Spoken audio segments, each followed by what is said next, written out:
लाल किताब में कर्मों का क्या महत्व है? लाल किताब कर्म के सिद्धांत पर ही तो चलती है। मान लो आपने कर्म ही गलत कर लिया, शनि कर्म का कारक है, शनि लेबर का कारक भी है। अगर आप लेबर को गालियां निकालते हो तो क्या आपका कर्म खराब नहीं हो गया? आप अपने कर्म से अपने पिछले जन्म के कर्मों को भी बदल सकते हैं। कर्म करना आपके हाथ में है, आप अच्छा करो या बुरा करो। लाल किताब को अमृत क्यों कहा जाता है? अमृत, जी देखिए, प्राचीन ज्योतिष में जब भी आप किसी ज्योतिषी के पास जाते हैं तो वो आपको उपाय बताता है, वो बहुत महंगे होते हैं। महंगे दिहाड़ी करने वाला वो कहाँ कराए? वो कैसे करे?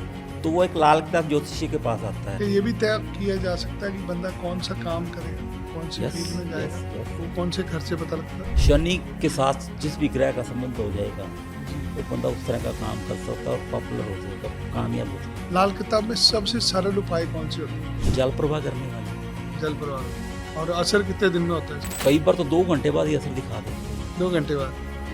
पंडित जी के बारे में बहुत सारे किस्से सुने हैं। हैं। यस, करे कोई उनके पास आया, मेरे को नौकरी कब लगी, कि उन्होंने बोल दिया कि जब तेरा कोई पड़ोसी बुजुर्ग चला जाएगा उस दिन नौकरी लग जाएगी। Yes. अरे वो अपना डिब्बा देने आया, उस दिन पंडित जी जा चुके। नहीं ऐसा नहीं था। वो किस्सा मैं आपको सुनाता। पंडित जी ये अपनी बैठक में बैठकर कुंडलियां देखा करते थे, दरवाजा खुला होता था।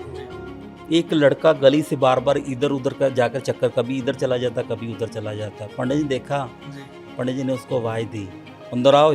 कड़क स्वभाव के थे, बोलना उनका ऐसा ही था। वो अंदर आया, कहता बता तेरी प्रॉब्लम क्या है? कहते मेरी नौकरी नहीं लग रही। पंडित जी ने टेवा उसका बनाया, कहते तेरे जो पीछे वाला घर रहा है उसमें एक बूढ़ा व्यक्ति रहता है, वो बस जाने वाला है, जैसे ही वो जाएगा तेरी नौकरी लग जाएगी। उनके पास उनका बेटा बैठा था, सोमनाथ जी। वो कहते बाबा जी ये तो आप अपने बारे में कह रहे हो। कहता जो मेरे मुंह से निकल गया, जो इसकी कुंडली बोल रही थी मेरे मुंह से निकल गया वही होगा, इसमें मैं कुछ नहीं कर सकता। इधर पंडित जी के प्राण निकले, उधर उसकी नौकरी का ताला।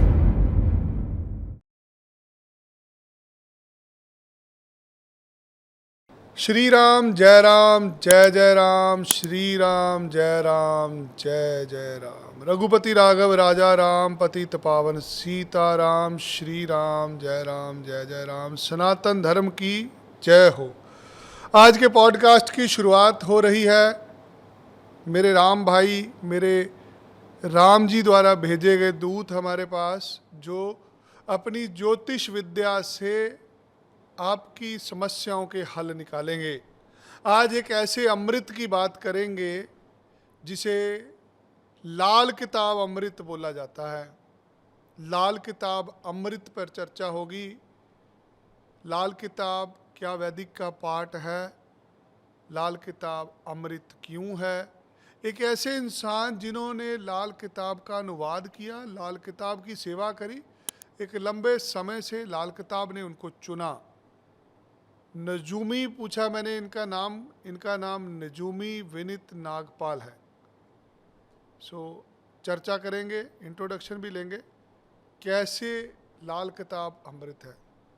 जी राम राम सर। राम जी, वीना जी बहुत बहुत शुक्रिया। बहुत धन्यवाद आपका। आप क्या अपना आपसे आज कीमती मुलाकात समय हो निकाल पाई? के आए। नाम तो आपका बहुत सुना था। मैं विनीत नागपाल द्वारा लिखी गई ये लाल किताब दर्शकों को दिखाना चाहूँगा।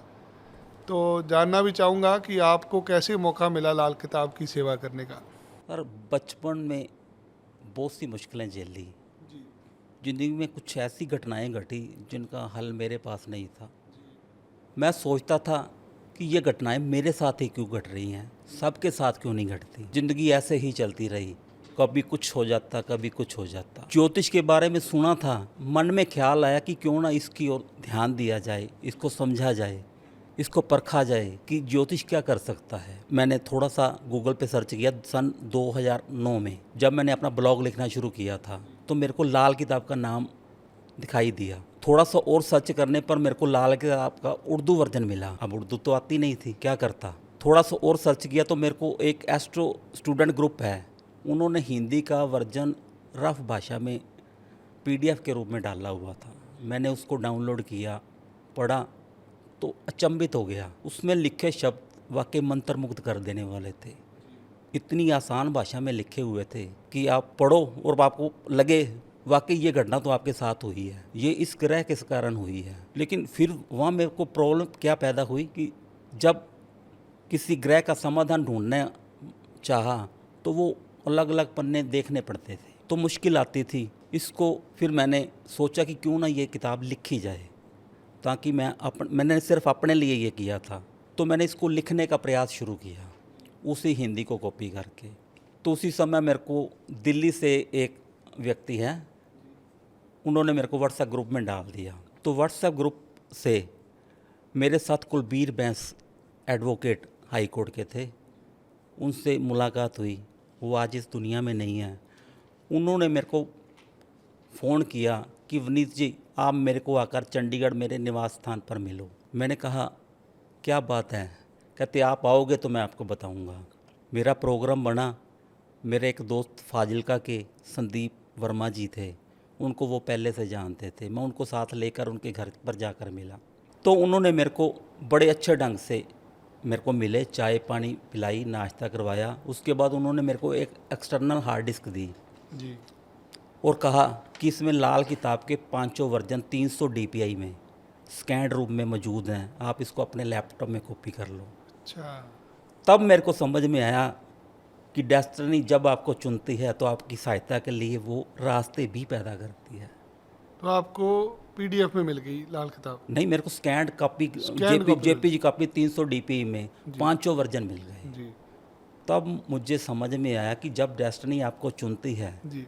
ज्योतिष की तरफ ले जाने के लिए, तो वो आपको सारे साधन भी मुहैया करवाती है, तभी आप कुछ कर पाते हो ना। आपके लिए रास्ते आसान पैदा करती जाती। मेरे को वो मिल गई, तो उसके बाद मैंने उर्दू सीखी, उर्दू सीखी आपने? क्योंकि करेक्शन करनी थी। वहाँ पे मुझे कुछ गलतियाँ लग रही, पढ़ा मैंने, लेकिन मुझे लगा यहाँ पे ये नहीं होना चाहिए था। तो उर्दू से इसको मैच करके फिर मैंने ये किताब का हिंदी लिप्यांतरण किया अपने लिए। जी। जब मुझे कुलबीर बैंस जी ने वो किताब स्कैन रूप में दी थी, मेरे को एक वायदा लिया था, अगर विनीत तुझे ये बुक्स चाहिए तो तुझे इसका PDF वर्जन सबको फ्री में, हिंदी में सबके लिए फ्री में उपलब्ध करवाना पड़ेगा। जी। तो मैंने उनसे वायदा किया था कि मैं उपलब्ध करवाऊंगा, तो मैंने अपना वायदा निभाया भी। मैंने लाल किताब 1952 का सबसे बड़ा वर्जन, जो 1173 पेज का है, वो सबके लिए उपलब्ध करवा दिया। आज भी वो scribe.com पे अवेलेबल है, जो चाहे फ्री में डाउनलोड कर सकता है। तो इस प्रकार आपने सारी लाल किताब खुद ही लिख दी? उसके बाद फिर मैंने लाल किताब 1940 भी लिखी, 1942 भी लिखी। आपके सामने बुक्स पड़ी हैं, आप दिखा सकते हैं दर्शकों को। तो आपने जब पढ़ी तो फिर हर चीज़ को समझा भी उसमें? समझा। मैंने इसको लिखा, मेरे को लिखने का फ़ायदा हुआ। मेरे को ये पता चल गया कौन से ग्रह की चीज़ कहाँ पर पड़ी है। अच्छा, इसके पहले आप ज्योतिष नहीं जानते थे? बिल्कुल भी ज्योतिष नहीं जानता था। कहते हैं, मैंने सुना है कि लाल किताब खुद चुनती है उस व्यक्ति को जो इसमें गहराई से जाना चाहता है। मैं ठहरा जिज्ञासु, तो मैंने जिज्ञासा को शांत करने के लिए सोराया था, लेकिन इसमें ही डूब गया, बाहर कहीं नहीं निकल पाया। कि मैं एक पेज पे हूँ, यहाँ पे लिखा हुआ है शनि खाना नंबर 2। यहाँ पे लिखा हुआ है, धन की थैली 7वें हो, मर्द बोलते 6वें में है, घर 8वें से उम्र मिले तो बने महल घर दूसरे हैं। तो ये ऐसे गा के लिखा हुआ है सब कुछ? ऐसे पोइट्री में लिखा हो, कहीं कहीं उसका अनुवाद भी लिखा हुआ है, लेकिन कहीं कहीं पे नहीं भी लिखा। आपको पता होना चाहिए, डेली इनकम का घर जो है वो खाना नंबर 7 है। जी। रिलेशनशिप का भी हमारा खाना नंबर 7 है। पार्टनरशिप भी देखी जाती है, वो भी खाना नंबर 7 से देखी जाती है। मान लो आपके पास कोई व्यक्ति आए, वो कहे जी मेरा तो काम धंधा बंद हो गया, मेरे को तो डेली 100 रुपया भी नहीं बनता, जी। तो हम सबसे पहले उस खाना नंबर 7 को देखेंगे। 7 का मालिक शुक्र कहाँ बैठा है, किस ग्रह से मंदा हो रहा है, तो हम उसको उपाय बताएंगे ताकि उसकी इनकम बढ़ सके। पहले वो इनकम बढ़ेगी तो वो आगे चलेगा ना। तो इस प्रकार से लाल किताब आपको देखना सिखाती है। अनुवाद करते करते ही आप सारी लाल किताब सीख गए? याद हो गई बहुत सी बातें। मेरे को अगर फ्लैश भी हो जाए तो मेरे पास टेक्स्ट फाइल है, तो मेरे को ढूंढने में आसानी होती है, अभी ये कहाँ पे पड़ी है। मेरे को हिंट्स याद हो गए। चलिए आज के पॉडकास्ट की शुरुआत करते हैं। लाल किताब को अमृत क्यों कहा जाता है? अमृत, बहुत अच्छा प्रश्न किया है। जी। देखिए, प्राचीन ज्योतिष में जी। जब भी आप किसी के पास जाते हैं, किसी भी ज्योतिषी के पास जाते हैं, तो वो आपको उपाय बताता है, वो बहुत महंगे होते हैं। महंगे होते हैं। 1 लाख जाप कर लो, मान लो पुराना हवन करना। काल सर्प दोष का वो उपाय बताएगा तो कहेगा 1 लाख की पूजा होगी। हाँ जी, होती अब है जो इतने, ठहरा दिहाड़ी करने वाला वो कहाँ कराएगा। वो कैसे करेगा। तो वो एक लाल किताब ज्योतिषी के पास आता है, वो कहता जी मैं आपको एक किस्सा सुनाता हूँ। मेरे पास एक सब्जी बेचने वाला आया, कहता जी मेरी सब्जी नहीं बिकती। अब मैं उसको कहूँगी 1 लाख रुपए का उपाय कर ले, वो कहाँ से लाएगा। मैंने उसको एक छोटा सा उपाय बताया कि आप एक रोटी लो, जी कौवे को डालनी शुरू कर दो, रोटी और बनाओ, केतु को डालनी शुरू कर दो, एक रोटी और बनाओ, शुक्र गाय का रूप है, गाय को डालनी शुरू कर दो, आपका काम धंधा ठीक हो जाएगा। तो ये तो उसके लिए बहुत आसान था। जी उन्होंने ऐसा किया तो 15 दिन बाद मेरे पास आया, कहता जी आपकी कृपा से बहुत अच्छा काम चलने लगा। ये अमृत नहीं है तो क्या है, उसके लिए तो अमृत है ना। जी जी जी। तो 3 रोटी घर की बनाए तो मेरा ख्याल बाजार से भी अगर लेके वो डाले तो 4 या 5 रुपए में आ जाती है। आ जाती है, आ जाती लाल किताब वाला चाहता है कि उसका कम से कम पैसों में व्यक्ति खुद अपना उपाय है। कर सकता इसीलिए विश्वास है लोगों को है। लाल इसीलिए किताब। लोग इस पर विश्वास करते हैं। ये इंस्टेंट रिजल्ट भी देती है। वैदिक ज्योतिष से कैसे डिफरेंस देखते हैं इसका। सर आपको उदाहरण से समझाऊं, जी वैदिक ज्योतिष में जब कुंडली बनाई जाती है, जी आपने देखा होगा जो लगन का घर लिखा होता है, जी लगन के घर में अगर 11 नंबर लिखा हुआ है, उसमें मान लो शुक्र बुध और शनि इकट्ठे बैठे हैं, तो वैदिक ज्योतिष के हिसाब से बोलेगा कि यहाँ 11 नंबर लगन है। जी और शनि जो है 11वीं कुंभ राशि का मालिक है, जी। कुंभ राशि का मालिक शनि वहाँ पे लगन में बैठा हुआ है। लेकिन लाल किताब वाला ऐसा नहीं बोलता। लाल किताब की जो कुंडली बनती है वो काल पुरुष की कुंडली को आधार मानकर चलती है। इसमें राशियों को घुमाना छोड़ दिया, पक्के तौर पर स्थापित कर दिया। जी जो पहला घर जिसे हम लगन का घर बोलते हैं, सभी जानते हैं लगभग, जी उसमें मेष राशि को स्थापित कर दिया गया, जो पहली राशि है, जो आकाश में जैसे स्थित है, आकाश में इसी प्रकार राशियों को स्थापित किया गया।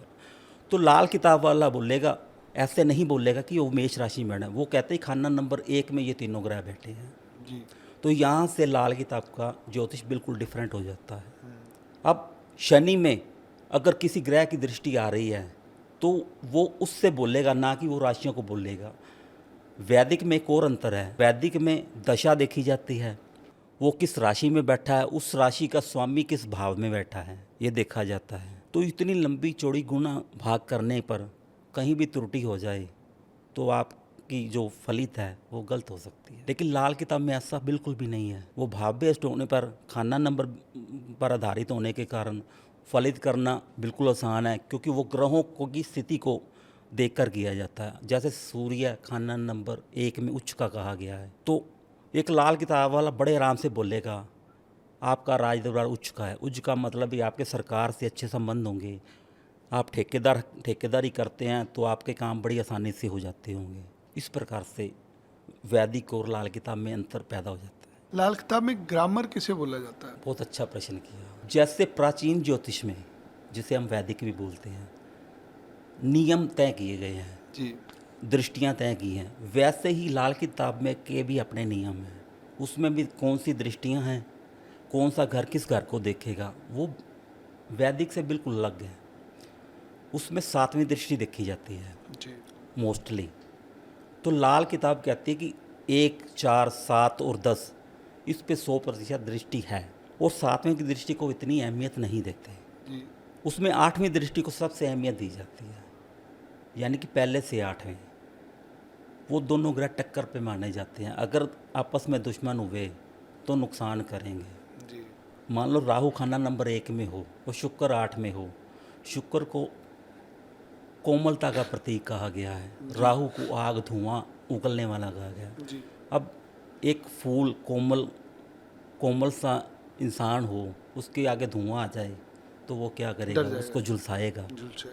तो लाल किताबा बोलेगा कि आपका शुक्र खराब हो रहा है। शुक्र पत्नी का कारक है, शुक्र पैसे का कारक है, लग्जरी लाइफ का कारक है, तो उसमें वो प्रॉब्लम्स आ रही होंगी।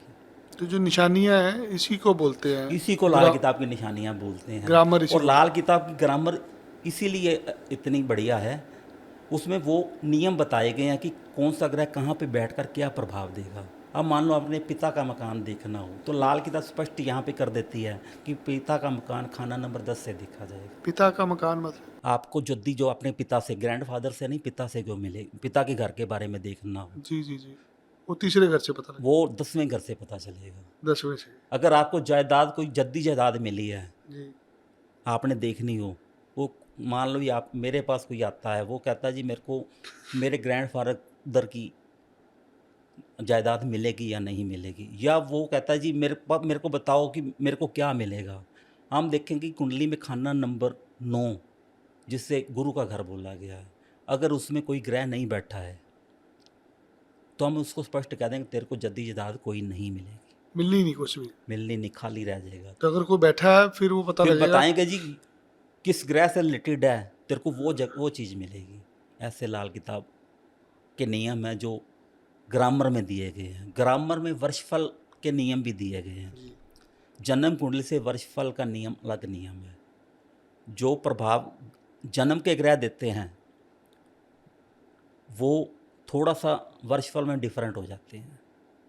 वही प्रभाव वो वर्षफल में दें या ना दें, वो अलग नियम पे काम करते हैं। जो ग्रह पहले आपको फल दे रहा था वर्षफल में जाके वो नहीं देगा। वो नहीं देगा, जरूरी नहीं है।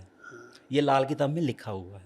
तो हर साल के वर्षफल के अंदर हर साल के उपाय चेंज हो हम रहा अलग करवाते हैं। जन्म कुंडली के उपाय 12 साल के बीच बीच में करवाने होते हैं, उसके बाद उसका कोई फ़ायदा नहीं। मान लो जी बृहस्पति की उम्र 16 साल है, अगर 16 साल के बाद वो व्यक्ति मेरे पास आया तो मैं उसको गुरु का उपाय क्यों करवाऊंगा? 16 साल में तो जो गुरु ने इफेक्ट देना था वो दे चुका होगा। हर ग्रह की एक उम्र भी बताई गई है। सूरज की 22 साल है, अच्छा। चंद्र की 24 साल है, इस प्रकार से। तो उस उम्र के बाद आपका वो वाला उस ग्रह उम्र एक्टिव के होता है। बाद मान लो जी मेरे पास आया जी मेरी शादी कब होगी, तो हम उसको शुक्र से देखेंगे शुक्र कहाँ पे है, शुक्र कहाँ पे मर रहा है। अगर हम वर्षफल में देखेंगे शुक्र अगर अपनी पोजीशन में नहीं आया, खाना नंबर 7 में नहीं आया, उसको शनि की सहायता नहीं मिल रही, उसको गुरु की सहायता नहीं मिल रही, तो उसकी शादी नहीं हो पाएगी। आप चाहे लाख उपाय कर लो। हम उपाय करवाते हैं तो उनको वो सहायता करवाने के लिए करवाते हैं, लेकिन हम ये कह देते हैं भी आप कोशिश करो, श्योरिटी नहीं है। लाल किताब में कर्मों का क्या महत्व है? बहुत अच्छा प्रश्न किया। जी लाल किताब कर्म के सिद्धांत पर ही तो चलती है। मान लो आपने कर्म ही गलत कर लिया, शनि कर्म का कारक है, जी शनि लेबर का कारक भी है। अगर आप लेबर को गालियां निकालते हो जी।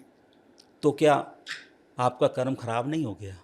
हाँ, लेबर चलेगी नहीं फिर कैसे चलेगा काम? अगर लेबर खराब हो गई तो शनि आपको अच्छा रिजल्ट कैसे देगा? तो ये कर्म है। आप अपने कर्म से अपने पिछले जन्म के कर्मों को भी बदल सकते हैं। कर्म करना आपके हाथ में है, आप अच्छा करो या बुरा करो। लाल किताब में राशियों को छोड़ ही दिया जाता, राशियों की बात ही नहीं होती, नहीं, छोड़ा नहीं गया। सीधा घरों पे चले जाते हैं हम। नहीं सर, छोड़ा नहीं गया। यहाँ पे गलत कन्फ्यूजन पैदा की गई है। जी। लाल किताब में राशियों को सिर्फ घुमाना छोड़ा गया है, राशि को घुमाते नहीं है, फिक्स कर दिया फिक्स कर दिया है। गया। हर घर के हाँ, अंदर बिठा दिया। पंडित जी ने लाल किताब में लिखा कि अपनी जड़ में बैठा ग्रह, जी। जड़ राशि को बोला गया है। मान लो खाना नंबर 9 गुरु की राशि है, धनु राशि है, तो यहाँ पे राहु आ जाए तो कहते हैं राहु गुरु की जड़ को खराब करेगा। लाल किताब में ये बात लिखी है।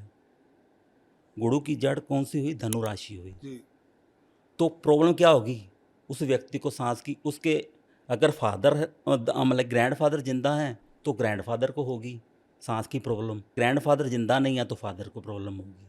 तो लाल किताब ऐसे फलित करती है। हर एक ग्रह, हर एक घर को किसी न किसी ग्रह के लिए समर्पित कर दिया गया। समर्पित राहु के लिए मतलब कि ऐसा आप बोल सकते हैं कि राहु जहाँ जाएगा उस घर का धुआं निकालेगा। राहु का फिक्स घर कौन सा होता है? राहु 12 में है, गुरु के घर में उसको स्थापित किया गया है। राहु का जो परमानेंट घर है वो 12 है, 12 है, केतु का 6 है। केतु का 6 है। ऐसे हर एक ग्रह हर को एक ऐसे अलग अलग घर मिला हुआ है। ऐसे हर ग्रह को एक मालिक ग्रह बोला गया है। तो जब कोई ग्रह अपने घर में होता है तो फल देता है, देता है। अगर अपने घर पे बाहर है तो वो नुकसान करता है। लाल किताब की ग्रामर में ये भी लिखा गया है कुछ ग्रह ग्रह फल के होते हैं जिनका सीधे तौर पर आप उपाय नहीं कर सकते। अच्छा, उपाय नहीं कर सकते? उसका आप सीधा उसी ग्रह की चीज़ों से उपाय नहीं कर सकते। मान लो राहु खाना नंबर 2 में ग्रह फल का लिखा है, क्योंकि राहु की कोई राशि यहाँ पे नहीं है तो इसलिए वो ग्रह फल का माना जाएगा, राशि फल का नहीं माना जाएगा। तो उसका उपाय हम चंद्र से करेंगे। चंद्र खाना नंबर 2 में उच्च का कहा गया लाल। अच्छा तो क्या करते हैं हम चांदी की गोलियां लेते हैं, जी। बुध की गोलाई लेते हैं। चंद्र खाना नंबर 4 चौथी राशि का मालिक है, कर्क राशि का मालिक है, तो हम 4 चांदी की गोलियां लेते हैं और उसको कहते हैं कि एक वाइट कपड़े में पोटली बना के उसमें बांध के अपनी जेब में रखे तो राहु का असर कम हो जाएगा। राहु खाना नंबर 2 शुक्र की राशि में बैठा है।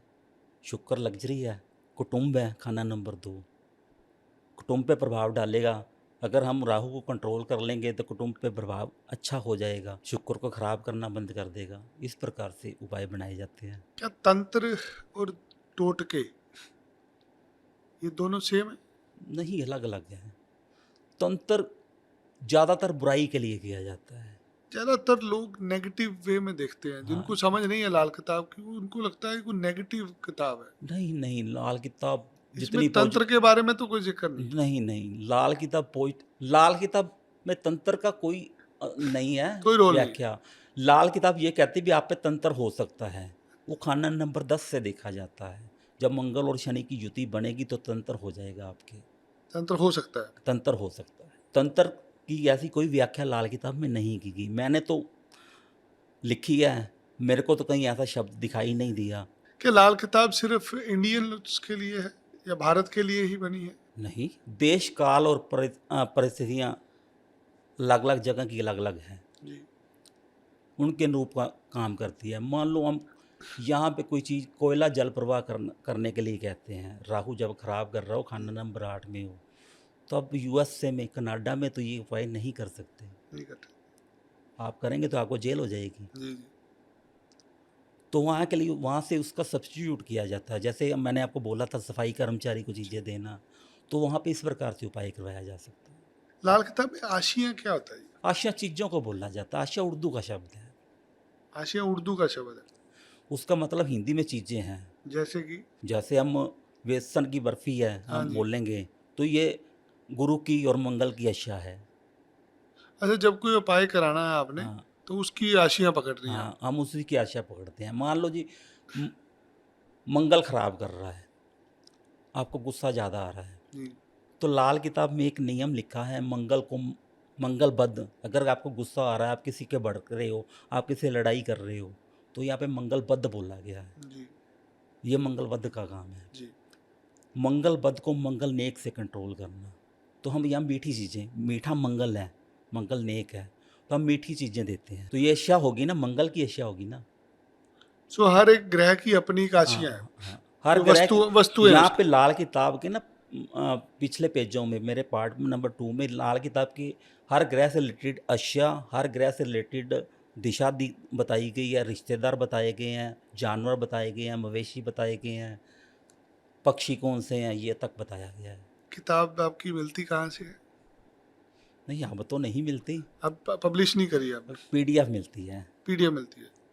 वो फ्री मिलती है, पैसे से फ्री वाला भी वर्जन है, पेड भी है। कोई फ्री वाला लेना चाहे तो फ्री में ले, और scribe.com से डाउनलोड कर सकते। फ्री और पेड में क्या फ़र्क है दोनों में? पेड में फ्री जब पहले लिखा तो उसमें कुछ गलतियाँ यूनिकोड फ़ॉन्ट के कारण रह गई थी, जी। उसको दोबारा से मॉडिफाई करके टू टाइप फ़ॉन्ट में किया गया। तो अगर किसी को खरीदनी हो, कहाँ से खरीदेगा? मेरी वेबसाइट पे जा सकते हैं, वेबसाइट पे जाके। किस नाम से वेबसाइट है? ज्योतिषगुरु.online पे ज्योतिषगुरु .online डॉट ऑनलाइन। वहाँ से जाके लाल किताब पीडीएफ खरीद सकता है। यस। तो घर बैठे ही आदमी पढ़े, शायद साधारण हिंदी शब्दों में। साधारण हिंदी शब्दों में, आम भाषा में लिखी हुई है। कितना मुश्किल है एक आदमी के लिए अपने ग्रह और अपनी कुंडली देखना और समझना? जब तक उसको बेसिक नॉलेज नहीं होती जी। तो एक आम आदमी पढ़ाते अपने भी हैं ग्रहों आप को नहीं लाल समझ किताब? सकता। आप पढ़ाते भी हैं? पहले पढ़ाता था, अब नहीं पढ़ाता। जी। पिछले लॉकडाउन में मैंने 1-2 क्लासें ली थी। तो अब खाली किताब देंगे लोगों को, पढ़ाएंगे नहीं? नहीं पढ़ाएंगे। मैं 2 साल बाद मैं गवर्नमेंट जॉब से रिटायर हो जाऊंगा, उसके बाद मैं फुल फ्लैज इस काम को 2 साल बाद पढ़ाएंगे? मैं पढ़ाऊंगा। फुल फ्लैज मेरे कोर्स मिलेंगे और वो बारीकियाँ बताऊंगा जो शायद कोई भी ना बता पाए। हाँ, क्योंकि आपने कंठ करी हैं, चीज़ें समझी हैं, खुद समझ के लिखी है। मतलब कि वो बेसिक है, जो उपाय बनते कैसे हैं। लाल किताब में पंडित जी ने एक जगह लिखा है कि उपाय आप बना कैसे सकते हो। 95% ज्योतिष शायद ना जानते हो कि उपाय बनता कैसे है। वो जो लिखे गए हैं लाल किताब में वही करवाते हैं। अपना उपाय बनाना उपाय बनाया भी जा सकता है। पंडित जी ने एक जगह लिखा हुआ है, मैं जी। आपको उदाहरण से समझा देता हूँ। जी पंडित जी कहते हैं कि मान लो सूरज आपकी जन्म कुंडली में खाना नंबर 2 में बैठा हो, जी। केतु वहाँ पे वर्षफल में खाना नंबर 2 में आ जाए, तो सूरज की चीज़ें केतु को दे दो। ये उपाय बनाने का ढंग है। सूरज की चीज़ें केतु को दे दो। केतु को दे दो। केतु कुत्ता है, कुत्ते को सूरज की अशिया दे दो तो आपको जो केतु का बुरा असर वहाँ सूर्य के साथ मिलना चाहिए होगा वो खत्म हो जाएगा। लाल किताब को एक रहस्य की किताब भी बोला जाता है, क्या रहस्य छुपे इसके अंदर? ऐसा कुछ नहीं है। लाल किताब में पंडित जी ने तरतीबवार नहीं लिखा। जी।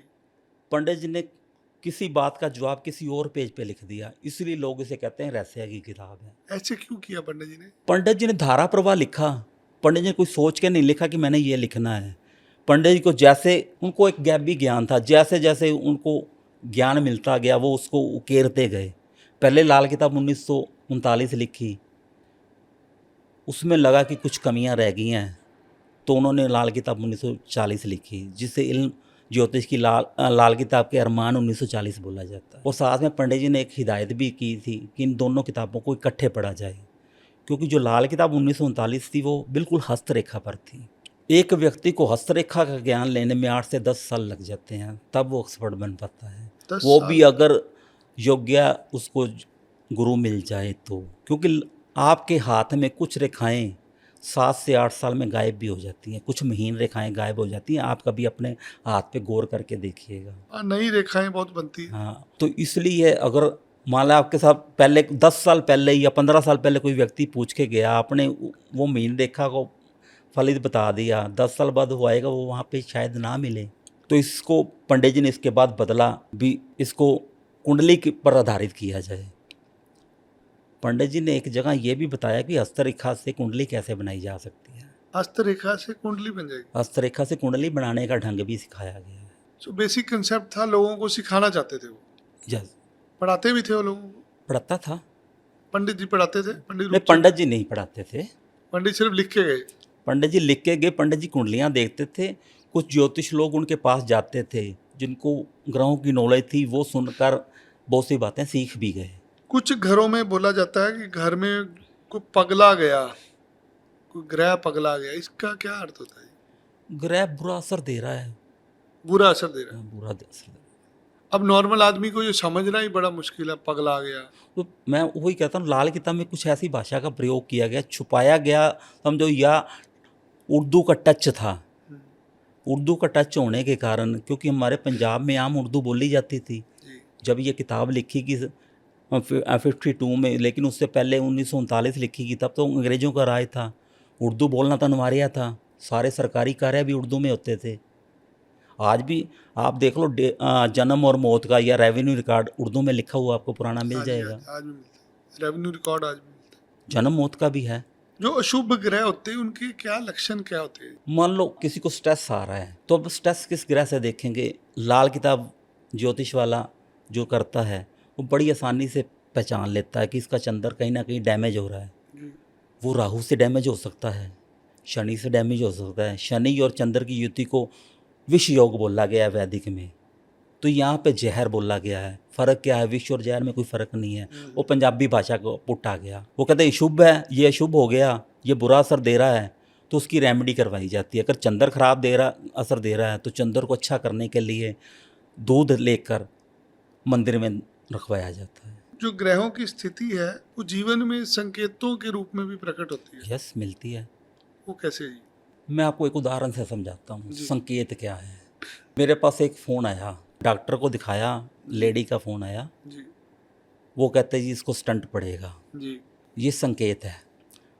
मेरे को ने बोला भी अब क्या किया जाए? मैंने कहा जी आप अपना नॉर्थ ईस्ट चेक करो, उसमें नीले रंग की वस्तु कौन सी पड़ी है। नॉर्थ ईस्ट में नीले रंग की वस्तु कौन सी पड़ी है? तो उन्होंने कहा जी नीले रंग की हमने एक मंदिर बना रखा है। नॉर्थ ईस्ट में मंदिर बनाया जाता है, हमारे उम्मन घरों में वास्तु के अकॉर्डिंग मंदिर बनवाते हैं।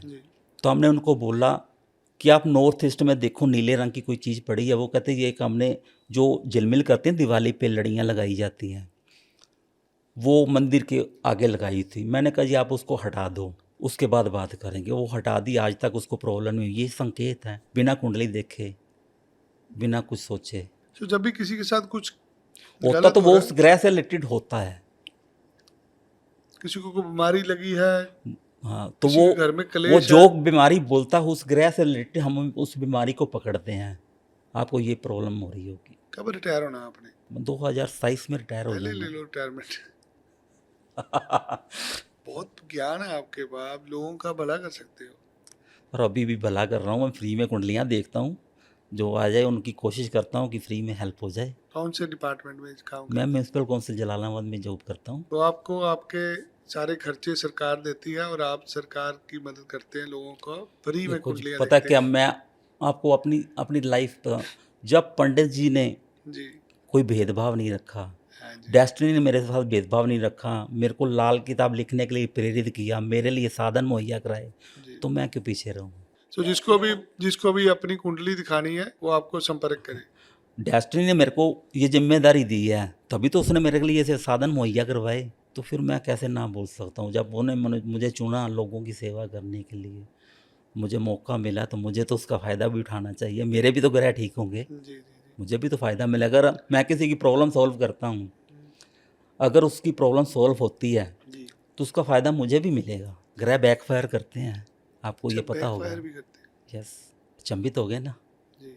मान लो खाना नंबर 8 उस व्यक्ति का, उस ज्योतिषी का खुद का खराब है, अगर उसके पास कोई याचना लेकर आया, अपनी प्रॉब्लम लेके आया है, जी। और वो खाना नंबर 8 से रिलेटेड है, तो अगर वो उसका उपाय करवाएगा, तो उस पर बैकफायर तो जरूर होगा। लाल किताब एक लाइव एनर्जी है। कई बार क्या होता है, जो शुभ ग्रह होते हैं वो भी शुभ फल देना शुरू कर देते हैं। कई बार आदमी अपने ग्रहों को खराब कर लेता है। अच्छा, ग्रह खराब भी हो जाते हैं। कोई ग्रह अच्छी स्थिति में बैठा है, व्यक्ति उस ग्रह से रिलेटेड उल्टे काम कर लेता है, तब वो ग्रह अशुभ देना असर शुरू कर देता है। मान लीजिए किसी का कोई ग्रह अच्छा चल रहा है, उसने उसी की वस्तुएं दान करनी शुरू कर दी। आपको एक किस्सा बताता हूँ। जी। गुरु खाना नंबर 7 में अच्छा प्रभाव देने वाला नहीं कहा गया। जी। लाल किताब में हिदायत की गई है कि ऐसा व्यक्ति अपने घर में मंदिर ना बनवाए। अब घर में मंदिर बनवाना और घर से बाहर मंदिर दोनों अलग अलग चीज़ें हैं। घर में आप एक गृहस्थ जीवन जीते हैं, जी। अब गुरु का प्रभाव अच्छा नहीं कहा गया, तो गृहस्थ जीवन में अगर गुरु आ गया तो वो प्रभाव अच्छा कैसे देगा। जी। साथ में एक और हिदायत की गई है कि गुरु 7 वाला अपने बच्चों के कपड़े दान ना करे, अगर दान करेगा तो उस पर कष्ट आएगा। अच्छा, कपड़े भी दान नहीं करने।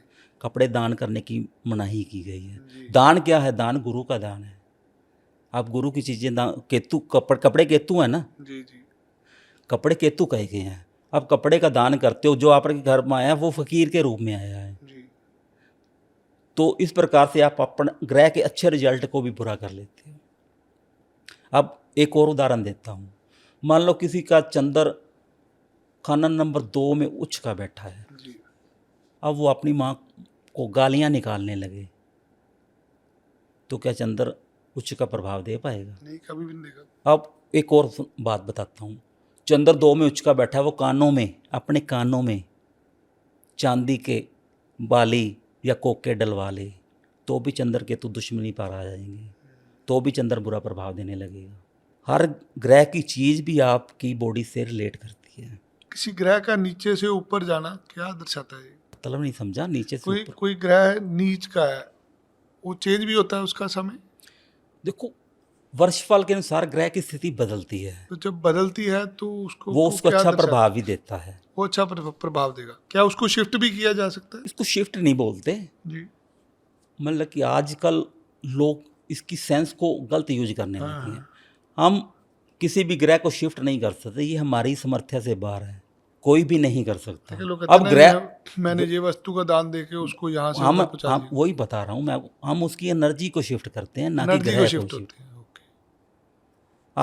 आप में या मुझ में हिम्मत है कि हम सूरज को शिफ्ट कर दें, या चंद्र को कभी भी शिफ्ट नहीं कर कर दें, या शनि को ये शिफ्ट कर दें? This is not possible. उसकी एनर्जी को शिफ्ट किया उसकी जा सकता एनर्जी को शिफ्ट किया जाता है। लोगों ने इसको गलत, लोगों में ये भ्रम पैदा किया जा रहा है कुछ एस्ट्रोलॉजर द्वारा कि हम ग्रह को शिफ्ट कर देंगे। है। अगर किसी घर में बैठा हुआ कोई ग्रह उसी घर का स्वामी हो तो उससे क्या होता है? अच्छा रिजल्ट देता है। आपको चंद्र की उदाहरण देता हूँ। जी। चंद्र खाना नंबर 4 में बैठा हो, अपनी राशि है उसकी कर्क राशि, तो यहाँ पे उसको ना बहने वाला दरिया, धन की आमद का दरिया बोला गया है। आप जितना खर्च करोगे उतना वापस और आ जाएगा, उससे ज़्यादा वापस आ जाएगा। जी। ये उसकी खासियत है। जब कोई घर खाली होता है तो उससे क्या मतलब होता है उसका? जब कोई घर खाली होता है जी। तो उसके सामने वाला, अगर उसके सामने वाला मान लो खाना नंबर 3 में कोई ग्रह नहीं बैठा, जी। उसके सामने खाना नंबर 11 बोला गया लाल किताब में। जी। अगर शनि खाना नंबर 11 में बैठा है तो शनि कर्म का दाता है, वो शनि अपने कर्म से संबंधित उसको फल नहीं दे पाएगा, क्योंकि खाना नंबर 3 खाली है, उसको सोया हुआ ग्रह लाल किताब में बोला गया है। जी। अगर शनि का मान लो कोई बंदा लेबर का काम करना चाहता है, लेबर शनि में आती है, तो वो काम तभी कर पाएगा जब शनि जागृत होगा। जागृत करने के लिए खाना नंबर 3 को जागृत किया जाएगा ताकि वो उसको फल दे सके। तो जागृत कैसे होगा खाना नंबर लाल 3? किताब में एक तरतीब दी गई है, कौन से ग्रह से कौन सा खाना जागृत होता है। अच्छा, किसी भी ग्रह को एक्टिव करना हो खाने को तो उसकी एक विधि दी गई है।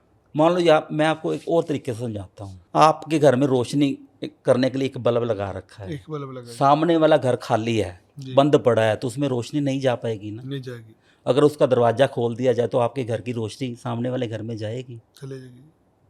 बस इसी को जगाना कहते हैं। अच्छा, सामने वाले घर में आपने वो वस्तुएं पहुंचा देनी है। हाँ हाँ, सामने वाले घर की वस्तुएं पहुंचानी है, लेकिन कहाँ पहुंचानी है वो व्यक्ति की कुंडली देखकर तय किया जाएगा, ऐसे नहीं किया जा सकता। कौन सा खाना नंबर सबसे ज़्यादा प्रभावशाली होता है बंदे की ज़िंदगी में? देखो जी, लाल किताब में ग्रहों की कोई हदबंदियाँ नहीं है कि कौन सा खाना अच्छा होगा कौन सा बुरा होगा, ये ग्रहों की स्थिति बताएगी। 12 घर होते हैं। 12 घर हर घर कौन कौन सी अवस्था को? मंगल खाना नंबर 1 को रिप्रेजेंट करता है, सूरज यहाँ पर उच्च का है। खाना नंबर 2 शुक्र की राशि पड़ती है, यहाँ पे गुरु को भी स्थापित, गुरु कारक ग्रह है। चंद्र यहाँ पर उच्च का है। 3 नंबर में राहु उच्च का है, बुध उच्च का है, बुध की मिथुन राशि पड़ती है। मंगल यहाँ पे कारक ग्रह है। चंद्र खाना नंबर 4 में अच्छा रिजल्ट देता है। सी की अपनी, सूर्य की अपनी राशि वहाँ पे कारक है, बृहस्पति भी वहाँ पे कारक है। खाना नंबर 6 में बुध की राशि पड़ती है, कन्या राशि। बुध और केतु दोनों मंदे असर के कहे गए हैं। अलग अलग हालात है, अगर बुध और केतु इकट्ठे हैं तो एक का अच्छा होगा, एक का बुरा होगा। इसी प्रकार खाना नंबर 7 में है, शुक्र की राशि पड़ती है। शुक्र अपनी राशि में उच्च है। अगर साथ में सामने खाना नंबर 1 में शुक्र बैठ और सूरज बैठ गया तो शुक्र का असर कमज़ोर हो जाएगा। फिर वही बात, सूरज आ गया, सूरज गुस्सा है, सूरज गर्मी है। शुक्र को कोमल फूल बोला गया है, कोमल फूल गर्मी से मुरझाएगा। इसीलिए बोलते हैं भी अगर सूरज खाना नंबर 1 में हो, शुक्र 7 में हो तो शुक्र जली अवस्था में होगा। लाल गीता में इस प्रकार से लिखा गया है। भाषा है समझने की। अगर आप ग्रहों की अश्या के बारे में, ग्रहों के विचारों के, ग्रहों की तस्वीर के बारे में जानते हैं तो बड़ी आसानी से प्रेडिक्ट कर सकते हैं कि इस व्यक्ति के साथ ये होगा। अगर एक ही घर के अंदर 2 ग्रह इकट्ठे आ जाते हैं? अब एक उदाहरण देता हूँ खाना नंबर 10 की। जी। शनि का घर है, मकर राशि पड़ती है। यहाँ पर 2 ग्रह बैठ जाए तो इसको अंधी कुंडली बोला जाता है। 2 ग्रह आपस में लड़ने वाले बोला जाता है। अगर तो वो दुश्मन है तो पक्का लड़ाई होगी। खाना नंबर खराब कौन सा होगा? कर्म का स्थान है खाना नंबर 10, तो खाना नंबर 10 खराब होगा जी। तो इसका उपाय बोला जाता है कि अंधे, अगर अंधे है ना, दोनों ग्रह अंधे हो जाएंगे, शनि नज़र का मालिक है, तो 10 अंधों को खाना खिलाया जाए तो उनकी दुश्मनी समाप्त हो जाएगी। 10 की संख्या क्यों ली? शनि 10 का कारक है, इसलिए 10 की संख्या ली। मैं अभी लाल किताब पढ़ रहा था आपके आने से पहले, एक जगह पे लिखा हुआ था 110 कुत्तों को खाना खिलाओ। ऐसी भी रेमेडीज होती? कितने? 110 कुत्तों? 110 कुत्तों को खाना खिलाओ। सर अपने आप जोड़कर बनाते हैं, ये खुद ही बना देते हैं लोग। जैसे मैंने आपको बताया 10, वो 10 की संख्या लाल किताब में लिखी हुई है। तो जिसने 110 लिख दिया सर उसने खुद बना दिया। ऐसा नहीं होता, वो पितृ ऋण के हालात अलग है। वहाँ पे लिखा हुआ है 100 कुत्तों को जी। खाना खिलाओ, केतु खराब हो रहा है तो पितृ ऋण में, पितृ ऋण आपके पास अपने आप नहीं आता जी। वो आपके बुजुर्गों द्वारा किया गया पाप आपको जन्म कुंडली में मिलता है, उसको पितृ ऋण बोलते हैं। उसकी रेमेडी अलग है। ये जितनी अभी रेमेडी हैं ये पंडित जी द्वारा लिखी गई हैं, पहले लिखी गई हैं। कोई भी एस्ट्रोलॉजर अपने मन गढ़ंत रेमेडी नहीं होती उसकी। नहीं, पंडित जी ने ये रेमेडी भी लिखी है, इसके साथ पंडित जी ने बताया है कि आप ग्रहों की कौन सी चीज़ है। अगर आपको इतना ज्ञान है जी। इस ग्रह की ये चीज़ है, तो आप उससे अपनी रेमेडी बना सकते हो। मैं थोड़े दिन पहले एक पंडित जी को मिला। मैं, पंडित जी आपने ये रेमेडी, कह रहे हाँ मेरी रेमेडी है ये। मैं कहा मैंने कभी सुनी नहीं। कह रहे नहीं, मैं आपने सुनी नहीं, मैंने बनाई है। कहने मेरी रेमेडी है, मैंने इस पर रिसर्च करा, मेरे बंदों को रिजल्ट मिलते हैं। कोई मेरे पास आगा, मैं उसको यही रेमेडी दूंगा। और सारी रेमेडी सब पर असर नहीं कर सकती। एक तो रेमेडी लाल किताब ने दी, एक किसी पंडित जी ने खुद बना ली। रेमेडी बना सकते हैं, मैंने ये तो कहा बना पंडित जी, सकते हैं। पंडित बना असर सकते करती हैं, है वो भी। लेकिन आपको वो ढंग पता होना चाहिए भी कौन से ग्रह की कौन सी अशिया है, हम किसको किसके साथ मिलाएं। अब मैं आपको उदाहरण देता हूँ। पंडित जी कहते हैं कि बृहस्पति के साथ अगर राहु आ मिले तो सब्ज रंग पैदा हो जाएगा। जी। अब आप देखिए पंडित जी ने कैसे छुपा के बात लिखी है। सब्ज रंग, हरा रंग बुध का बोला गया, यानी कि बृहस्पति और गुरु कुंडली में अगर मिल रहे हैं तो बुध पैदा हो जाएगा। जबकि बुद्ध का नाम ही नहीं लिया उन्होंने। बुध का नाम नहीं लिया। तो अब अगर कोई ज्योतिषी इतनी समझ रखता है तो वो अपनी रेमेडी बना सकता है। क्या घरों का असर मन पर, शरीर पर और सामाजिक जीवन पर भी होता है? जी होता है। जो घर चल रहे हैं, कौन सा घर है तो उसके अकॉर्डिंगली उसकी सारी लाइफ चल रही है। इसी का एक उदाहरण लेते हैं। जी। बात रेमेडी पे चल रही तो रेमेडी पे बात कर। राहु खाना नंबर 12 में किसी की कुंडली में बैठा हो जी। या वर्षफल में 12 में आ जाए, जी। और खाना नंबर 12 ग्रस्त का सुख कहा गया, रात का आराम कहा गया है, जी। तो राहु का काम ही अनैतिक कार्य करना, तो वो क्या करेगा? जी। उसी में खलल पैदा करेगा। उसमें खलल पैदा किया, उसका ग्रस्त में आपस में पति पति में लड़ाई हो जाएगी, वो इकट्ठे नहीं सोएंगे। हम क्या करेंगे, राहु को वहाँ से, जो राहु की एनर्जी है उसको वहाँ से हटाने की कोशिश करेंगे या उसको मंगल के द्वारा दबाएंगे ताकि राहु वहाँ बैठकर शरारत ना करे। राहु खाना नंबर 12 खर्च का घर है, आपको खर्चे में बढ़ोतरी करेगा। राहु का काम है हर चीज़ को बढ़ाना। अगर वो बुरा काम कर रहा है तो बुराई को बढ़ाएगा, खर्चा है तो खर्चे का घर है तो खर्चे को बढ़ाएगा। क्या ये भी तय किया जा सकता है कि बंदा कौन सा काम करेगा, कौन सी यस फील्ड में जाएगा? Yes yes. वो कौन से घर से पता लगता है? शनि के साथ जिस भी ग्रह का संबंध हो जाएगा जी। वो बंदा उस तरह का काम कर सकता है और पॉपुलर हो जाएगा, कामयाब हो जाएगा। शनि कर्म है। जी। शनि से रिलेटेड अगर आप कोई भी काम करोगे, मतलब कि एजुकेशन का काम करना है तो बुध को देखा जाएगा। जी। बुध शिक्षा का कारक है। उच्च शिक्षा देखनी है तो खाना नंबर 9 को देखा जाएगा, 9 में कौन सा ग्रह बैठा है, इसे उच्च शिक्षा मिलेगी भी या नहीं मिलेगी, तो इस प्रकार से देखा जाए। लाल किताब में सबसे सरल उपाय कौन से होते हैं? जल प्रवाह करने वाले। जल प्रवाह करना। और असर कितने दिन में होता है इसका? कई बार तो 2 घंटे बाद ही असर दिखा देते हैं। 2 घंटे बाद? मैं अपना एक्सपीरियंस शेयर करता हूँ। मेरी किसी के साथ गवर्नमेंट जॉब में लड़ाई हो गई। जी। वो कहता है मैं तेरा जुलूस निकालूंगा, जबकि मेरा कसूर नहीं था। जी। मैंने कहा ठीक है। कहता तेरे को माफ़ी मांगनी पड़ेगी। मैंने कहा नहीं, अगर मेरा कसूर नहीं तो मैं माफ़ी नहीं मांग सकता। मैंने अपना गोचर लगाया घर में आकर, राहु मेरे को ख़राब कर रहा था। मैंने राहु का उपाय किया। बंदा 3 बजे, 11 बजे मैंने उपाय किया, 3 बजे मेरे पास आके वो खुद माफ़ी मांग के चला गया। साथ के साथ हो गया। जब आपसे बात हो रही थी, मैं क्वेश्चन आंसर बना रहा था, उसमें था हर ग्रह की एक आत्मा भी होती है। यस। वो क्या होती है? ग्रह की आत्मा, देखो जैसे गुरु है, गुरु ज्ञान का कारक है, गुरु अध्यात्म का कारक है, तो ये उसकी आत्मा है ना। अगर आत्मा के विरुद्ध काम करेगा, गुरु अच्छे घर में बैठा है तो व्यक्ति मांस मदिरा करना जाए तो उसकी आत्मा छलनी होगी ना। लाल किताब में बहुत सारे रहस्य हैं। लाल किताब आई कहाँ से? ये पंडित जी को कहाँ से मिली किताब? इसमें कोई बहुत कहता सी, जी श्रीलंका से मिली, कोई कहता फौज में नहीं थे, कहीं ऐसा इसको कुछ दे नहीं, गया, ऐसा कुछ नहीं है। ऐसा किसी कुछ फौजी नहीं ने है। दे दी, किसी अंग्रेज ने दे दी, कि बहुत इसको सी भ्रांतियां ट्रांसलेशन कर। फैलाई गई हैं जी। जिसका कोई भी सार्थक प्रमाण आज तक दिया किसी ने नहीं, जी। लेकिन ये बातें बहुत उड़ाई हैं। सबसे पहले लाल किताब को प्रदर्शित करने वाले, दुनिया में लाने वाले एक इकलौते शख्स हैं पंडित रूपचंद जोशी जी। जी। इससे पहले किसी ने लाल इसके किताब, पहले ऐसा कुछ नहीं था। ऐसे पहले ऐसा कुछ नहीं था, ना ही कहीं हमारे ग्रंथों में कहीं उल्लेख मिलता। जी। किसी ग्रंथ में उल्लेख नहीं है। ना। तो सबसे पहले प्रदर्शित इन्होंने किया तो यही है, चाहे वो कहीं से भी लेके आए, चाहे उन्होंने इधर उधर से ज्ञान इकट्ठा किया, लेकिन सबसे पहले इन्होंने प्रदर्शित किया। तो हम इन्हीं को ही मानते हैं कि यही लाल किताब के रचयिता हैं। ये गवर्नमेंट जॉब में थे तब अपने नाम से पब्लिश नहीं कर सकते थे। तो उन्होंने अपने चचेरे भाई के नाम से, पब्लिशर के नाम से पेश की। नहीं, बट एक तरफ गवर्नमेंट जॉब में पब्लिश नहीं कर सकते थे, नहीं कर सकते। तो यहाँ गवर्नमेंट जॉब में पब्लिश कर दी किसी ने। देखो, अगर वो प्रोफेशनल बेच रहा है तो फिर मुश्किल है। एक किसी ने किताब लिखी है, नजूमी विनीत नागपाल जी ने। हाँ, मैंने लिखी है, लेकिन मैंने उससे कितना में दिया, जितने मेरी कॉस्ट पड़ी हाँ, थी। ठीक है, ठीक है अगर कॉस्ट में देता हूँ तो मैं प्रॉफिट लॉस नहीं करता। मैंने सिर्फ 30 किताबें दी, जी। मैंने उसके बाद दोबारा मैं हिम्मत ही नहीं कर पाया। पंडित जी के बारे में बहुत सारे किस्से सुने हैं।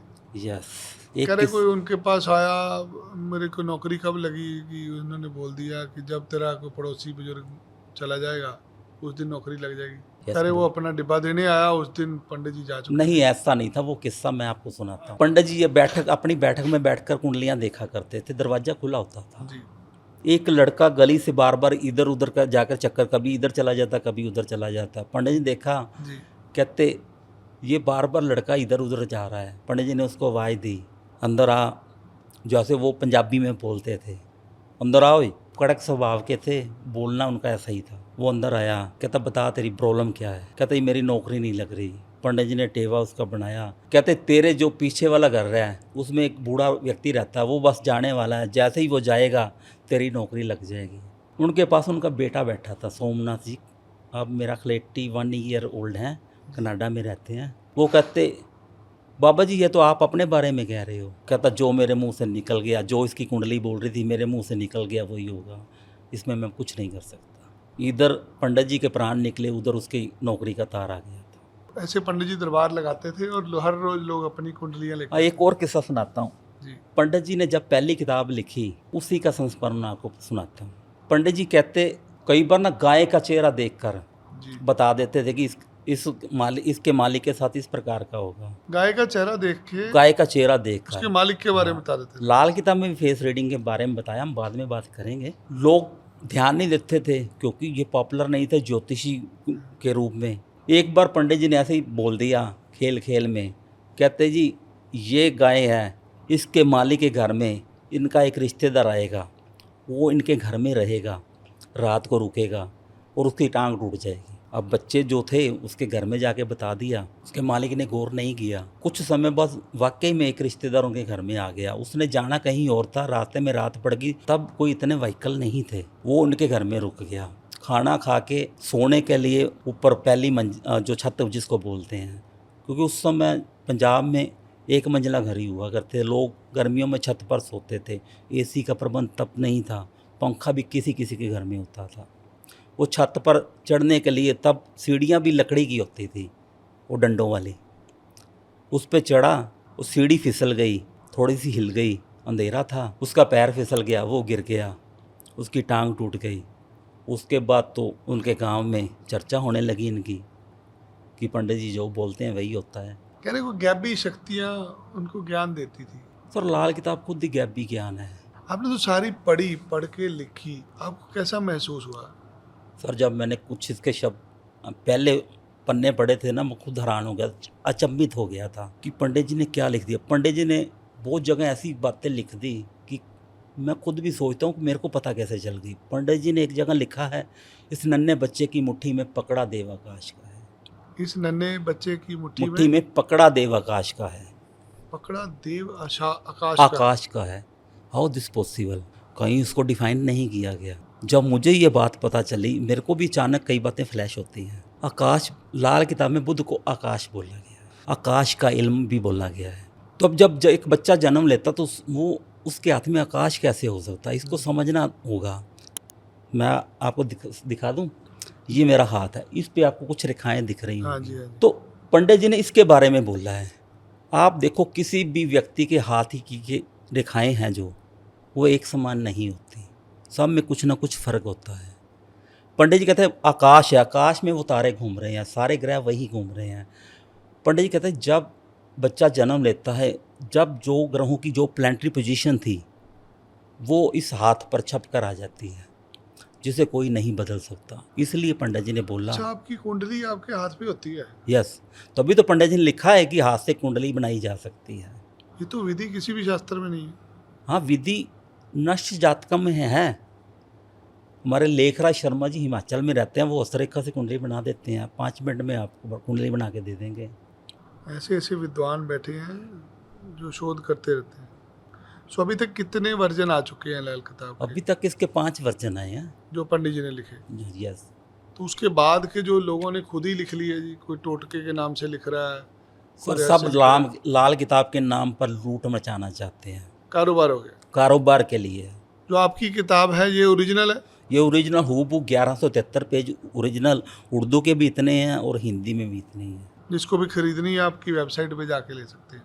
नहीं, बुक तो नहीं मिलेगी, बुक तो मेरे पास ये एक मेरे लिए वर्जन PDF है, कॉपी PDF मिल सकती है। वो भी मैं बोल देता हूँ भी अगर कोई मेरे पास फ़ोन आए तो अगर आप वाकई में पढ़ना चाहते हो तो लो, नहीं तो पैसे वेस्ट मत करो। अगर घर में रखनी है सजा के तो उसका क्या फ़ायदा है, आपको हो सकता है उल्टा रिजल्ट देने लगे।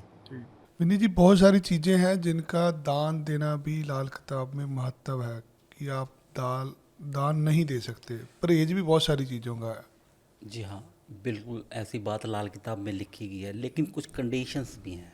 जी लाल किताब कहती है कि अगर कोई ग्रह आपका उच्च का बैठा है जी, तो आप उसकी वस्तुओं का दान नहीं करेंगे। कुछ के ग्रह का दान नहीं करना। मान लो सूरज खाना नंबर 1 में बैठा है, जहाँ उसको उच्च का कहा गया, अगर आप उसकी चीज़ों का दान करेंगे तो आपको उसका नेगेटिव फल तो लेना पड़ेगा। ऐसे किसी को भी कोई दान ऐसे नहीं आप, देना पड़ेगा। इसका मतलब आप अपनी उच्च की एनर्जी को कहीं किसी को दे रहे हो। जी लाल किताब में जो नीच के ग्रह हैं, दान उनका किया जाता है या उनके प्रभाव को जल प्रवाह किया जाता है, उनकी चीज़ों को उस ग्रह से नीच के ग्रह हाँ, का, नीच के ग्रह, उच्च के ग्रह का दान नहीं करना, नीच के नीच ग्रह के का ग्रह का दान कर दान सकते, किया जा सकता है। उसका दान कर सकते हैं। लेकिन इसके साथ भी कुछ कंडीशनें हैं कि उसके ग्रह की पोजीशन भी देखनी पड़ेगी कि किस घर में वो बैठा है जहाँ पे उसकी मनाही की गई है। जब हम कोई रेमेडी करते हैं किसी ग्रह की, मान लीजिए किसी नीच के ग्रह की कोई रेमेडी करते हैं, तो कई बार पंडित जी बताते हैं कि इसको दबा दीजिए, कई बार बताते हैं बहा दीजिए। दोनों में क्या फ़र्क है? दबा दीजिए और बहा दीजिए में ज़मीन आसमान का अंतर है। जी बहाना हम किसी ग्रह को, उसके बुरे प्रभाव को, उसकी चीज़ों के द्वारा अपने से दूर करने का प्रयास करते हैं। ठीक है। और दबाना हम उस ग्रह के प्रभाव को पूरे 1 वर्ष के लिए ख़त्म कर देना। जी दोनों में फ़र्क है ना। अगर आपने मान लो कोई व्यक्ति लेबर का व्यापार करता है, उसका शनि खाना नंबर 6 में आ गया। जी अब शनि की चीज़ें अगर आप दबा दोगे जी तो उसको लेबर का काम उसका बंद हो जाएगा 1 साल के लिए। उसके बाद जितना मर्जी जोर लगा लो, आप दोबारा से इसको खड़ा नहीं कर सकते। इसलिए ज़्यादातर चीज़ें बहानी चाहिए। हाँ, इसलिए मैं भी प्रेफर करता हूँ कि ज़्यादातर चीज़ें बहानी चाहिए। दबाने वाला उपाय तब किया जाता है जब जन्म और मौत का कुछ ऐसी कंडीशन उसके साथ बन जाए भी इसके बिना कोई चारा नहीं रहा, तब वो उपाय किए जाते हैं। जैसे एक व्यक्ति मेरे पास आया, जी वो कहता जी मैंने 30 लाख का कर्जा देना है, अब मेरा मकान बिकवाओ। मकान नहीं बिक रहा क्योंकि उसका शनि बहुत अच्छी हालत में बैठा है। जब तक शनि अच्छी हालत में बैठा है तो मकान तो बिकने नहीं देगा वो। तो फिर हम उसको क्या करते हैं, उसको पहले बोल देते हैं भी तेरे को ये प्रॉब्लम बाद में आएगी, फिर मत कहना, तेरा मकान तो बिक जाएगा। तब हम उसके शनि को मंदा करवाते हैं, दबा देते हैं, ताकि उस साल वो शनि उसको रिजल्ट ना दे पाए, तो उसका मकान बिक जाता है। तो उसका नुकसान फिर अलग से मिलता है उसको। उसको फिर उसके बाद कहते हैं भी तेरे 1 साल तेरे को ये प्रॉब्लम झेलनी पड़ेगी। तू कल तेरे को तो कोई लेबर का अगर तू कोई काम करना चाहे तो नहीं कर पाएगा, तेरे को उसका फ़ायदा नहीं होगा, नुकसान उठाना पड़ेगा, मकान बिक जाएगा। बहुत सारे लोग ना जल का दान कर देते हैं, कहीं पे प्याऊ लगा देते हैं, छबील लगा देते हैं। ये थोड़ी सी चर्चा इस पे लंबी हो जाएगी। हाँ जी, आपको हाँ, विस्तार से जैसे समझाना गर्मियाँ हैं तो चाहूँगा। गर्मियों में लोगों ने बोल दिया जी मैं अपने पिताजी के नाम पे जी फलानी जगह प्याऊ लगा दिया जी। लाल किताब लिखती है कि चंद्र खाना नंबर 6 में हो तो उसे राह चलते मुसाफिरों के लिए जो नल लगाते हैं, प्याऊ लगाते हैं, जिससे कोई कहता है जी मैं फ्रीजर का पानी का वो फ्रीजर लगवा देता हूँ, वो लगवाने से मना किया गया। कारण क्या है कि केतु यहाँ पे मंदा है, खाना नंबर 6 में उसका प्रभाव मंदा लिखा गया है। मुसाफिर कौन है? मुसाफिर केतु है, राह चलते मुसाफिर को केतु माना गया है। अगर आप चंद्र 6 में हो ऐसा करेंगे तो आपको चंद्र के नेगेटिव फल मिलने शुरू हो जाएंगे। लेकिन इसके साथ पंडित जी ने एक और अच्छाई भी लिखी है कि अगर आप इसी उपाय को बदल कर लें। कैसे करना बदल कर? कि आप यही जो नल लगवाना चाहते हो पानी के लिए, छबील लगवाना चाहते हो, आप किसी हॉस्पिटल में लगाएं। जी हॉस्पिटल में जो लगाते हो तो वहाँ कौन जाएगा? दुखी आदमी जाएगा। एक आम इंसान तो हॉस्पिटल में जाना नहीं जाएगा। अब अगर दुखी आदमी पिएगा जल, वो पिएगा तो वो आपको दुआएं देगा, इससे आपका चंद्र बढ़िया होगा। इसलिए पंडित जी ने लिखा है कि ये नल लगवाना चंद्र खाना नंबर 6 में है, तो आम मुसाफिरों के लिए, राह चलते राहगीरों के लिए ये आप नल ना लगवाएं, इसके लिए मनाही की गई है। हर आदमी हर उपाय नहीं कर सकता। हर उपाय ये नहीं कर सकता, मान ये लीजिए उसकी दान, कुंडली पर, कंडीशन पर निर्भर करता है। मान लीजिए हमने दान करना है कुछ, तो दान मंदिर में देना, हॉस्पिटल में देना, हाँ, अलग अलग गरीब को देना, सब अलग अलग ग्रह को रिप्रेजेंट अलग अलग ग्रह को रिप्रेजेंट करता है। मान लो शनि बुरा असर दे रहा है, जी तो हम कहते हैं कि किसी गुरु को, शनि भी मंदिर है, शनिदेव मंदिर में स्थापित है, जी तो हम कहते हैं कि कोई मांगने वाला डकौत जिसको बोलते हैं, जी आप समझ गए हो कि जो सफ़ेद पगड़ी लगा के, सफ़ेद कपड़े पहन के, हाथ में कमंडल पकड़ के, उसमें शनि की मूर्ति रख के तेल लेके मांगने आता है, उसको हम डकौत बोलते हैं। तो उसको चिमटा, तवा, ये चीज़ें दे दे तो ये एक प्रकार का दान है, इससे गुरु अच्छा हो जाएगा। इससे गुरु अच्छा हो जाएगा। शनि का बुरा प्रभाव, हमने उसको गुरु माना, जो मांगने वाला है, शनि का आदमी है, हमने उसको चीज़ें दे दी तो गुरु का प्रभाव अच्छा होना शुरू हो जाए। देखो, एक ही उपाय कई तरीके से काम करता आप बता रहे थे अभी कि लाल किताब में ना उपाय खुद भी बनाए जा सकते हैं। है, बिल्कुल बनाया जा सकता मान लीजिए, मैं एक एग्जांपल चाहूँगा, मान लीजिए किसी ने शनि से पीड़ित है कोई आदमी, तो उसका उपाय हम लोग अक्सर सुनते हैं कि आप तेल और माँ जाके चढ़ा दीजिए शनि नहीं मंदिर सर, नहीं सर, अगर शनि खाना नंबर 8 में आया हुआ, जी जहाँ पर वो कारक है, तो आप जो काले उड़द जिसको माँ बोलते हैं, जी। बहा के देख लो, आपको उल्टा नुकसान हो जाएगा। अच्छा, फिर नुकसान हो जाएगा आपको। राहु खाना नंबर 8 में आया हुआ है। लाल किताब में ये बात लिखी गई है कि लेड जिसको बोलते हैं, रांगा भी बोलते हैं, सिक्का भी बोलते हैं, वो जल प्रवाह किया जा सकता है, लेकिन इसके साथ कंडीशन देखनी होगी कि उस समय सूर्य आपका खाना नंबर 5 में तो नहीं है। अगर ज्योतिषी ने, किसी भी ज्योतिषी ने ये नहीं देखा तो उल्टा उसको नुकसान होगा। तो यहाँ पे कंडीशन अप्लाई होती हैं। आपने कौन सा उपाय कब करना है, उसके लिए दूसरा ग्रह बलि का बकरा तो नहीं बन रहा। सो हर चीज कुंडली के ऊपर बेस्ड है। यस, ये उपायों का ही संग्रह है सारा ना, उपाय कॉम्बिनेशन से बनते हैं। आपने ग्रह का कॉम्बिनेशन देखना है क्या है, तभी आप उपाय करवा सकते हैं, अदरवाइज नहीं। किसी की कुंडली में 2-3 ग्रह खराब हैं तो आप सबको मिला के फिर उनका उपाय अब भी मैं वैसा ही आपको बनाएंगे। अब आपको बताता हूँ मैं एक, किसी का सूर्य, बुध और चंद्र, मेरा शायद यही था कंडीशन, सूर्य, बुध और चंद्र कुंडली के 5वें भाव में वर्षफल में थे। जी राहु खाना नंबर 9 में था, 5 और 9 की दृष्टि बोली गई है, तो वो कहता जी मेरा व्यापार बंद हो गया। वो खुद भी ज्योतिषी था, जी लेकिन फ़ायदा नहीं मिला। मेरे पास फ़ोन आया, कहता जी ऐसे हो रहा है, व्यापार नहीं चल रहा, काम आना बंद हो गया। तो मैंने उससे पूछा उपाय क्या किया, वो कहता कि राहु की एशियाँ जौं का उपाय किया। मैंने कहा तेरे को उसका फ़ायदा नहीं होगा। लाल किताब में एक कंडीशन लिखी हुई है, जब भी चंद्र बुध मिल रहे हैं, अगर राहु खराब कर रहा हो तो आपका व्यापार नष्ट हो जाएगा। बुध व्यापार का कारक है। तो मैंने उसको बोला कि तू बुध के साथ राहु को जल प्रवाह कर दे। तो उसने बोला क्या करूं मैंने कहा एक घड़ा ले, उसमें जौ डाल, उसको समेत जो ढक्कन होता है उसका, पंजाबी में चपनी भी बोलते हैं, उसके साथ जल प्रवाह कर दे, तेरे को फ़ायदा होगा।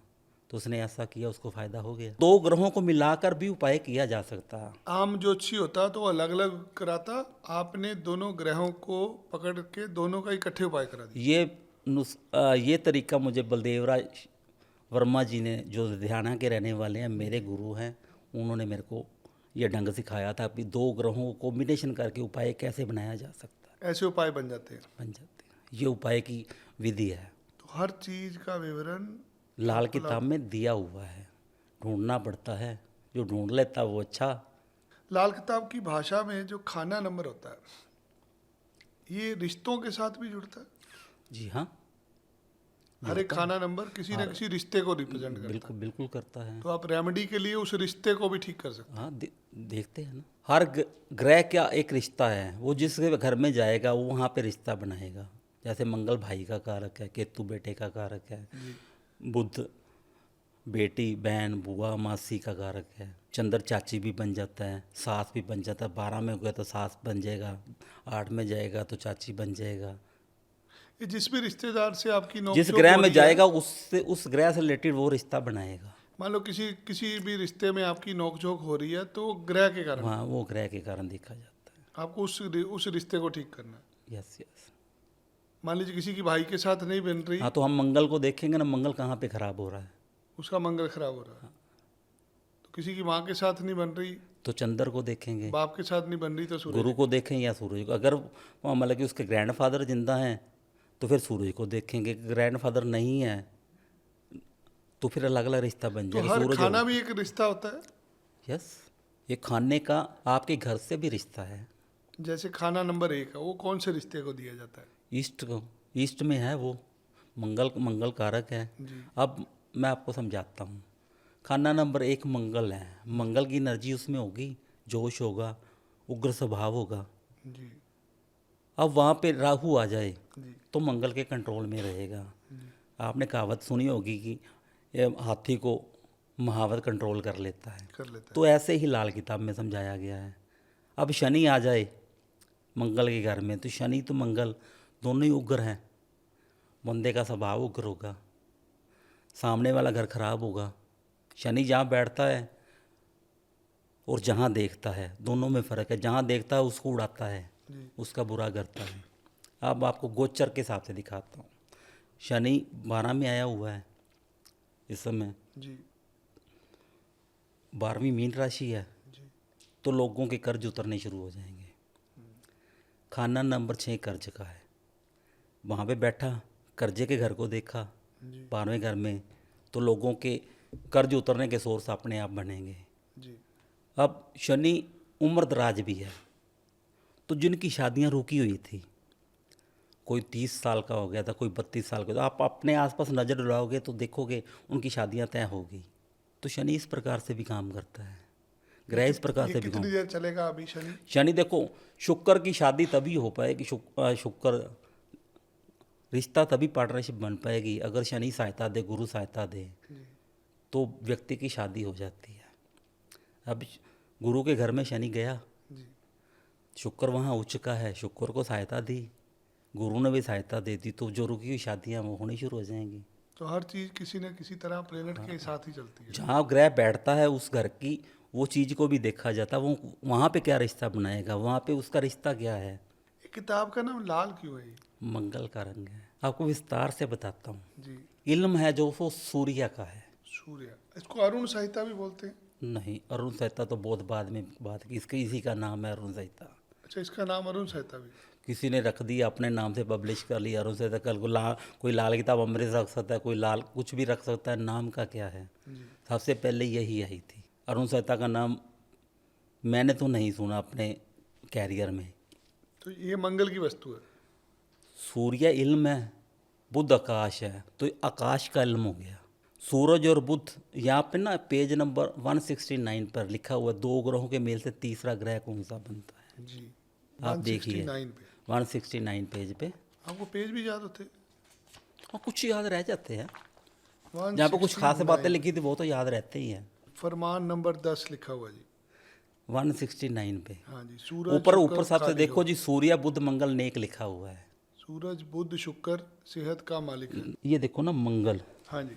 सूर्य बुध मंगल नेक, मंगल, सूर्य बुध मंगल नेक, ठीक है ना, सूरज शनि मंगल बद। मंगल बुध। अब मंगल नेक हो गया। जी। जो सुबह सूरज निकलता है, सुबह सुबह सूरज निकलता है, लाल हलवानी रंग, वो मंगल का बोला गया है। अब इस पे किताब पे देखो मैंने कलर कौन सा रखा हुआ है। मंगल, मंगल बद क्या है, उसमें थोड़ा सा नीलापन होगा। जी। राहु का असर साथ में मिलेगा, मंगल बद हो जाएगा। जी। अब देखो, आपने एक तलवार देखी होगी जी। जिसको स्वर्ण बोलते हैं, वो तब तक वो हथियार है जब तक वो चलता नहीं, वो मंगल नेक है। जब वो चलेगी मंगल बद हो जाएगी। मंगल नेक और मंगल बद में यही फर्क है। ऐसे 2 ग्रहों को मेल के 2 ग्रहों को मिलाकर हम तीसरी कौन सी चीज़ पैदा करते हैं, ये लाल किताब का सबसे बड़ा अंदाज है। हर चीज का पूरा विवरण दे रखा है इसमें तो। मैंने एक आपको पहले भी बोला था, जी। बृहस्पति से राहु आ मिला तो सब रंग पैदा कर। यहाँ पे पढ़ो, यहाँ पर भी लिखा हुआ है, ये पेज नंबर 169 पे देखिए, बुद्ध लिखा हुआ है। जी, बृहस्पति राहु इज्जत और शोहरत देगा। हाँ, बृहस्पति इज्जत और शोहरत का मालिक है, राहु अनैतिक कार्यकरणों का मालिक है। दोनों मिलेंगे तो बुद्ध पैदा हो जाएगा, सब्ज रंग। अब देखो, येलो कलर गुरु का है, जी नीला रंग राहु का है, इतना तो आपको पता होगा। जी पता। अब दोनों को अगर कलर को मिलाओगे तो तीसरा हरा रंग बनेगा। जी, तो पंडित जी, इस भाषा में लिखा है भी तीसरा ग्रह कौन सा पैदा होगा। बहुत सारी जगह पे रंगों को भी पंडित जी ने यूज किया। रंगों का बहुत बड़ा महत्व है। लाल किताब के अकॉर्डिंग आपके घर पर भी रंगों का महत्व असर करता है। समुद्री ज्ञान के बारे में क्या लिखा है हुआ जी इसमें? ये हस्तरेखा पर आधारित लिखी गई थी, शुरुआत की गई थी इसकी श्रृंखला। हाथों उस समुद्री शास्त्र हस्तरेखा को बोला गया है। जी, तो ये वैदिक का ही एक पार्ट है समुद्रिक शास्त्र।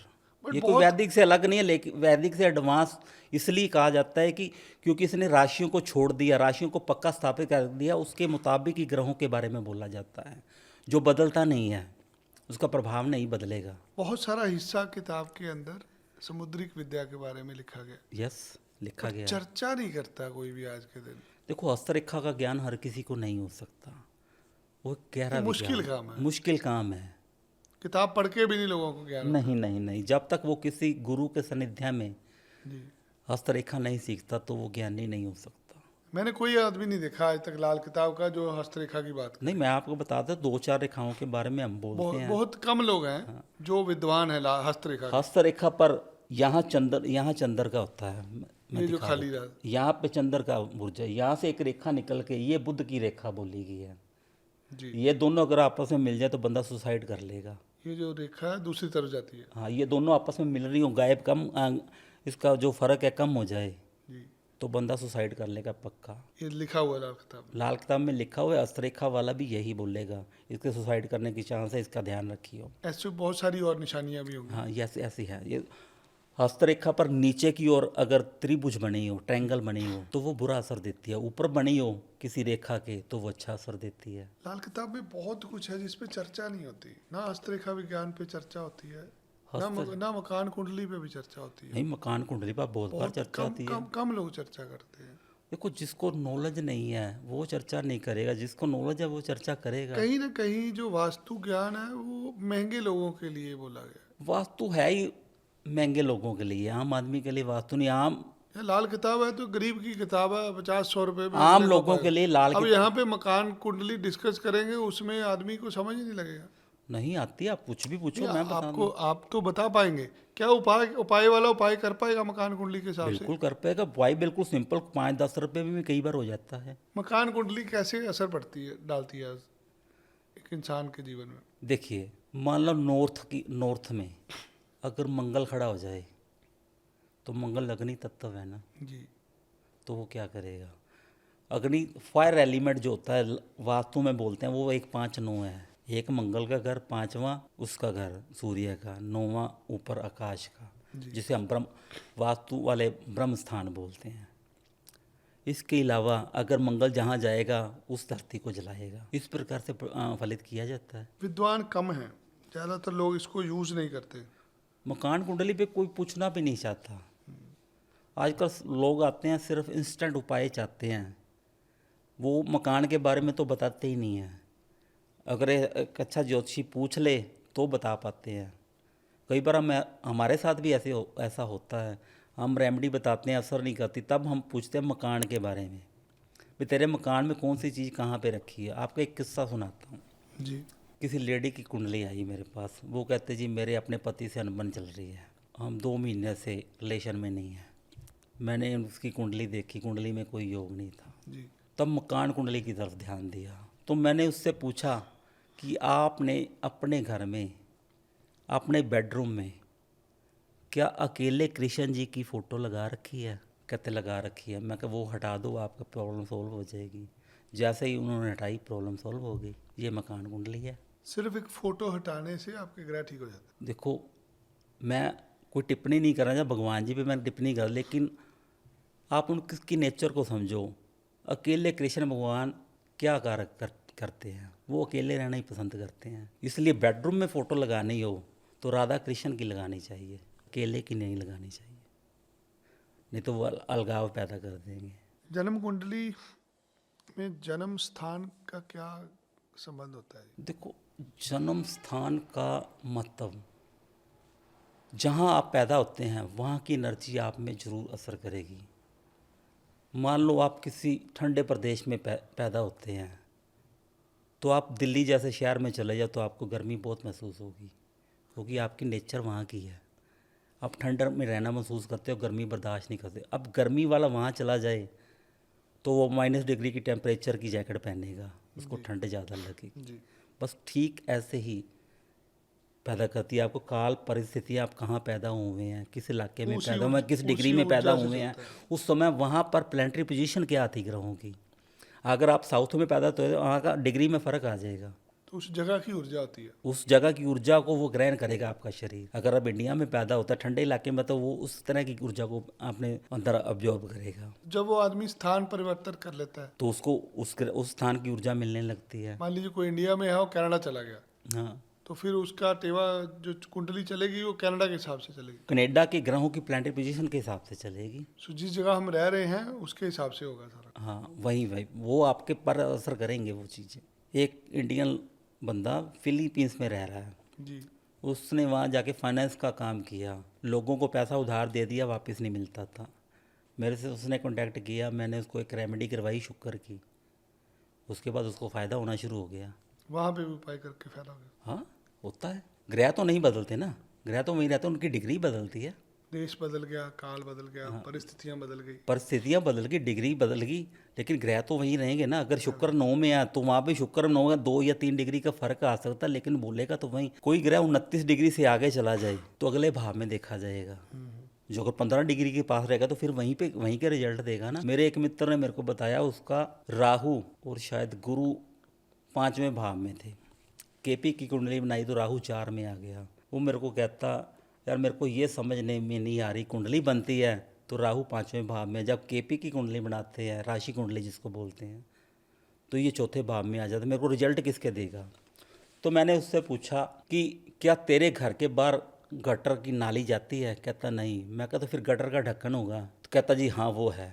तो मैं तेरा राहु 4 में बोल रहा है। फिर उसने अपने आसपास नजर उड़ाई तो उसको राहु 4 के इफेक्ट आ रहे। तो कुंडली ऐसे भी बोलती है। तो यहाँ पे मैंने आपको वो फ़र्क समझाने की कोशिश की है जो डिग्री के मुताबिक फ़र्क पड़ सकता है। किसी बच्चे में आत्मविश्वास की बहुत कमी है, कॉन्फिडेंस नहीं होता बच्चों में, ये भी ग्रहों की वजह से ये होती भी ग्रहों की वजह है। से। ये कौन से ग्रह से होती है? सूर्य आत्मविश्वास है आपका। सूर्य से। उसका सूर्य देखेंगे कहाँ पे बैठा है। इसकी क्या रेमेडी हो सकती है किसी बच्चे की अगर ये समस्या हो? उसका सूर्य उच्च करवाएंगे, जी। गले में तांबे का सिक्का डलवा सकते हैं, जी। जैसे मैंने डाला हुआ है सूर्य उच्च करने के लिए। जी। कोर्ट कचहरी के लिए कोई उपाय बताइए। कोर्ट कचहरी में 2-3 बातें आती हैं। अगर तरीक आगे बढ़वानी है तो उसका उपाय अलग होगा। अगर केस डल गया, सलाखों के पीछे चला गया, तो राहु सलाखों के पीछे डालता है। फिर सूर्य, राहु और मंगल का उपाय करना पड़ेगा। 3 ग्रहों के उपाय करना पड़ेगा तो उसकी जमानत हो पाएगी, अदरवाइज नहीं हो पाएगी। अकेला राहु भी कुछ नहीं कर ठीक से कुछ नहीं होगा। सूर्य सरकार है, सरकार के घर में वो जेल में बंद पड़ा है, तो सूर्य भी उसका खराब हो रहा होगा। जनरली क्या रेमेडी कराते हैं ऐसे तीनों ग्रहों की? सूर्य के लिए सिक्का जल प्रवाह करवाते हैं, सरकारी सहायता मिल जाए, सूर्य का बुरा प्रभाव दूर हो जाए। जी। राहु के लिए अगर राहु 11 में है तो अलग उपाय बनेगा, 12 में है तो अलग उपाय बनेगा। राहु 11 में आके जेल करवा देता है, 12 में भी जेल खाना, पागल खाना, दवा खाना लिखा हुआ है। इनमें तीनों में से कोई हालात पैदा हो सकती है। गोचर क्या होता है जी और इसको कैसे देखते हैं? बहुत बढ़िया प्रश्न पूछा आपने। जी। गोचर के ग्रह इफेक्ट करते हैं। मैं आपको उदाहरण से समझाता हूँ। जी। मान लो आपका मंगल खाना नंबर 12 में बैठा है और शनि खाना नंबर 12 में आ गया। अभी आपको पता होगा मीन राशि में आया है, तो वो गोचर का ग्रह है। मंगल और शनि का कॉम्बिनेशन बनेगा तो झगड़ा फसाद पैदा करेगा। दोनों ये, एक डाकू स्वभाव तो एक अड़िया स्वभाव, कुछ ऐसे हालात पैदा करेगा। शनि खाना नंबर 12 में आके बैठा है, गुरु के घर में बैठा है, शनि और शुक्र वहाँ उच्च पे, शुक्र की सहायता करेगा। जन्म कुंडली की बात नहीं कर रहे, गोचर की बात कर रहे हैं। खाना नंबर 6 को देखेगा, खाना नंबर 6 कर्ज का है, कर्ज को कम कर देगा। तीसरा भाव, अब तीसरा भाव देखिए कुटुंब का है, तो कुटुंब शनि जहाँ देखता है वहाँ पे बुरा असर करता है। तीसरा भाव कुटुंब का है, तो कुटुंब से आपके परिवार से दूरियां पैदा कर सकता है। पितृ ऋण क्या होता है जी? पितृ ऋण उसको बोलते हैं जो काम आपने किया नहीं उसकी सजा आपको मिले, ऐसे भी होता है? ऐसा होता है। जब मैंने कुंडली में किए- कोई ग्रह ऐसी जगह पे आ जाता है आपकी जहाँ पे वो आपको बुरा प्रभाव दे रहा है, लेकिन वो गुनाह आपने नहीं किया, वो आपके बुजुर्गों ने किया था। लाल किताब में लिखा है पितृ ऋण के बारे में, किसी के दादाजी ने या पिताजी ने कुत्ते मरवाए जी, तो उसको केतु उसकी जन्म कुंडली में बुरे स्थान पे आ जाएगा। तो वो तो जिसने मरवाए वो चले भी गए, उसके चले गए, लेकिन उसका ऋण आपको मिला, ऋण बन उसकी गया ना। मतलब पिंड दान भी हो गए, गति जैसे भी हो आप, मैं आपको एग्जांपल समझाता हूँ। मान लो जी आपने बैंक से लोन लिया, गई। ले लिया जी। आपके पिता ने लिया, सॉरी, जी उनकी अकाल मृत्यु हो गई, जी। तो उसका लोन तो आपको चुकाना पड़ेगा ना। हाँ जी, चुकाना पड़ता है। अगर तो आपके पास कोई जायदाद नहीं है तो फिर तो अलग बात है, बैंक आपका कुछ नहीं कर सकता। जी। लेकिन अगर है तो ये तो या तो वो आपकी जायदाद को करेगा या कहेगा ये आप इसकी पेमेंट करो। ठीक वैसे ही ये काम करती है पितृ ऋण। पत्री में भी होता है जी। पितरी में ये कहाँ से पता लगता है पत्री में? आप एग्जाम्पल से समझाता हूँ आपको। अलग अलग ग्रहों से अलग अलग ऋण बनते हैं। खाना नंबर 9 गुरु का है, जी। अगर वहाँ पे राहु आ जाए तो पितृ ऋण बन जाएगा। यहाँ पे उपाय भी 2 ग्रहों का किया जाएगा, एक राहु का और एक गुरु का। लेकिन ये उपाय सिर्फ और सिर्फ जन्म कुंडली से किया जाएगा, ना कि वर्षफल कुंडली से। कारण समझिए, अगर आपको पितृ ऋण मिला जन्म कुंडली में है तो वो ट्रांसफ़र वर्षफल कुंडली में नहीं हो सकता। वो पीछे से जो आपको मिला है उसको आप ट्रांसफ़र नहीं कर सकते। जो ग्रह मिल गए वो तो वहीं बैठे हैं, जो आगे वर्षफल में जाते हैं वो गोचर करते हैं, लेकिन अपना स्थान तो नहीं छोड़ते। आप अपना घर छोड़कर अगर आप कहीं घूमने जाते हो तो अपना वापस अपने घर में ही आते हो, वहीं जाते हैं। वहीं रहते हो ना। ठीक इसी प्रकार से ये काम करता। लेकिन इसका उपाय भी आम उपाय से कुछ हटकर है। जी। जहाँ लाल किताब कहती है भी किसी ग्रह का उपाय 40 से 43 दिन किया जाता है, ये उपाय उससे काफ़ी लंबा हो जाता है। अच्छा, 40 से 43 हफ्ते किया जाता है। क्या होता है इस उपाय में? अब मान लो भी राहु यहाँ पे बुरा असर दे रहा है, तो ब्लड रिलेशन में जितने भी उसे परिवार के मेंबर हैं बराबर मात्रा में राशि लेकर धर्म स्थान में दे देना, तो ये पितृ ऋण ठीक हो जाता पितृ ऋण ठीक हो जाएगा। अगर चंद्र का ऋण है तो चंद्र के हिसाब से किया जाएगा, केतु है तो केतु के हिसाब से किया जाएगा। है। जो नॉर्मल उपाय करते हैं हम वर्षफल कुंडली से करते हैं, जन्म कुंडली से करते हैं? और 2 तरह के उपाय होते हैं। जी। एक उपाय वर्षफल प्रॉब्लम पैदा करते हैं, जी। एक जन्म कुंडली के उपाय होते हैं जो जन्म कुंडली के बाद करने होते हैं। मान लो चंद्र की उम्र या शुक्र की उम्र लेते हैं, अगर शुक्र की उम्र बीत गई तो अब उसको आपको उपाय करने का फ़ायदा क्या होगा? हर ग्रह की उम्र है। मान लें गुरु है, गुरु ने आपको 16 साल तक इफेक्ट देना है। किसी के चंद्र गुरु इकट्ठे हैं, चंद्र की उम्र 24 साल कही गई है, गुरु की 16 साल कही गई है। अब गुरु ज़्यादा से ज़्यादा आपको बुरा प्रभाव 16 साल तक देगा, उसके बाद चंद्र अकेला रह जाएगा। तो अब कोई आपके पास 24 साल की उम्र में आता है तो आप गुरु का उपाय थोड़ी करवाओगे, क्योंकि वो निकल चुका है। उसका तो समय निकल चुका, तब उसका वर्षफल देखा जाएगा। अगर गुरु वहाँ पे खराब कर रहा है तो उसका गुरु का उपाय करवाया जाएगा, अदरवाइज नहीं करवाया। अदरवाइज नहीं कराया जाएगा। तो दोनों कुंडलियों को अलग अलग तरीके से देखना यस होता है। यस। लाल किताब में मनसूई ग्रहों का जिक्र किया गया, ये क्या होता है? अभी मैंने आपको बताया तो 2 ग्रहों के मेल से तीसरा ग्रह बन जाता है। अच्छा, इसको मनसूई ग्रह कहते हैं। इसको मसनूई ग्रह, मसनूई उर्दू का शब्द है, मसनूई। इसको बनावटी ग्रह बोलते हैं। आपको उदाहरण से समझाता हूँ। जी। मान लो किसी के पिता नहीं रहे तो 2 ग्रहों के मेल से जो गुरु बनाएंगे वो मसनूई माना जाएगा। उसकी चीज़ उसको के घर में या उसके गले में स्थापित करवाएंगे तो वो उसको वैसा ही रिजल्ट देगा जैसा गुरु दे रहा था, उसके पिता के जिंदा होते ही दे रहा था। वो मसनूई ग्रह है। जैसे अभी आपको एक उदाहरण देता हूँ, और 2 ग्रहों को की एनर्जी को तोड़ने का। जी। शुक्र और राहु खाना नंबर 12 में हो तो जाहिर है राहु शुक्र को खराब करेगा। जी। 12वां घर स्त्री सुख है, राहु उसको खराब करेगा। तो राहु का उपाय लाल किताब में ये लिखा, नीले फूल धरती में दबाएं, उजाड़ में दबाएं। नीले फूल दबाएं? हाँ, आप इसको समझें। पंडित जी लिखा, शांत दबाते जो नीला फूल, लेख चमकता सोना हो। अब अगर इसकी भाषा समझ गए तो बड़ी आसानी से उपाय समझ आ जाता शाम दबाते नीला फूल, है। शाम दबाते जो नीला फूल, लेख चमकता सोना हो। लेख चमकता सोना हो। सोना हो। पंडित जी कहते हैं कि शाम के वक्त नीले फूल लेकर ज़मीन में दबाए जाएं औरत के हाथों से तो औरत की सेहत का फ़ायदा होगा। राहु वहाँ से हटकर खाना नंबर 6 में जो दबाना है वो खाना नंबर 6 है।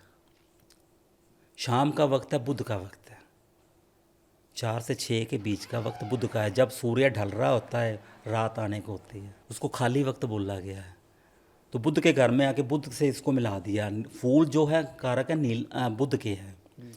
बुध को फूल बोला गया। नीला रंग राहु का लिया। राहु को अकेले तो वहाँ से हटा नहीं सकते, राहु का अपना कोई वजूद नहीं है, तो यहाँ पे बुध की सहायता ली गई। जी। बुध आपका दिमाग है, राहु आपकी उस दिमाग में पैदा होने वाली तरंगें हैं, सोच है, विचार है।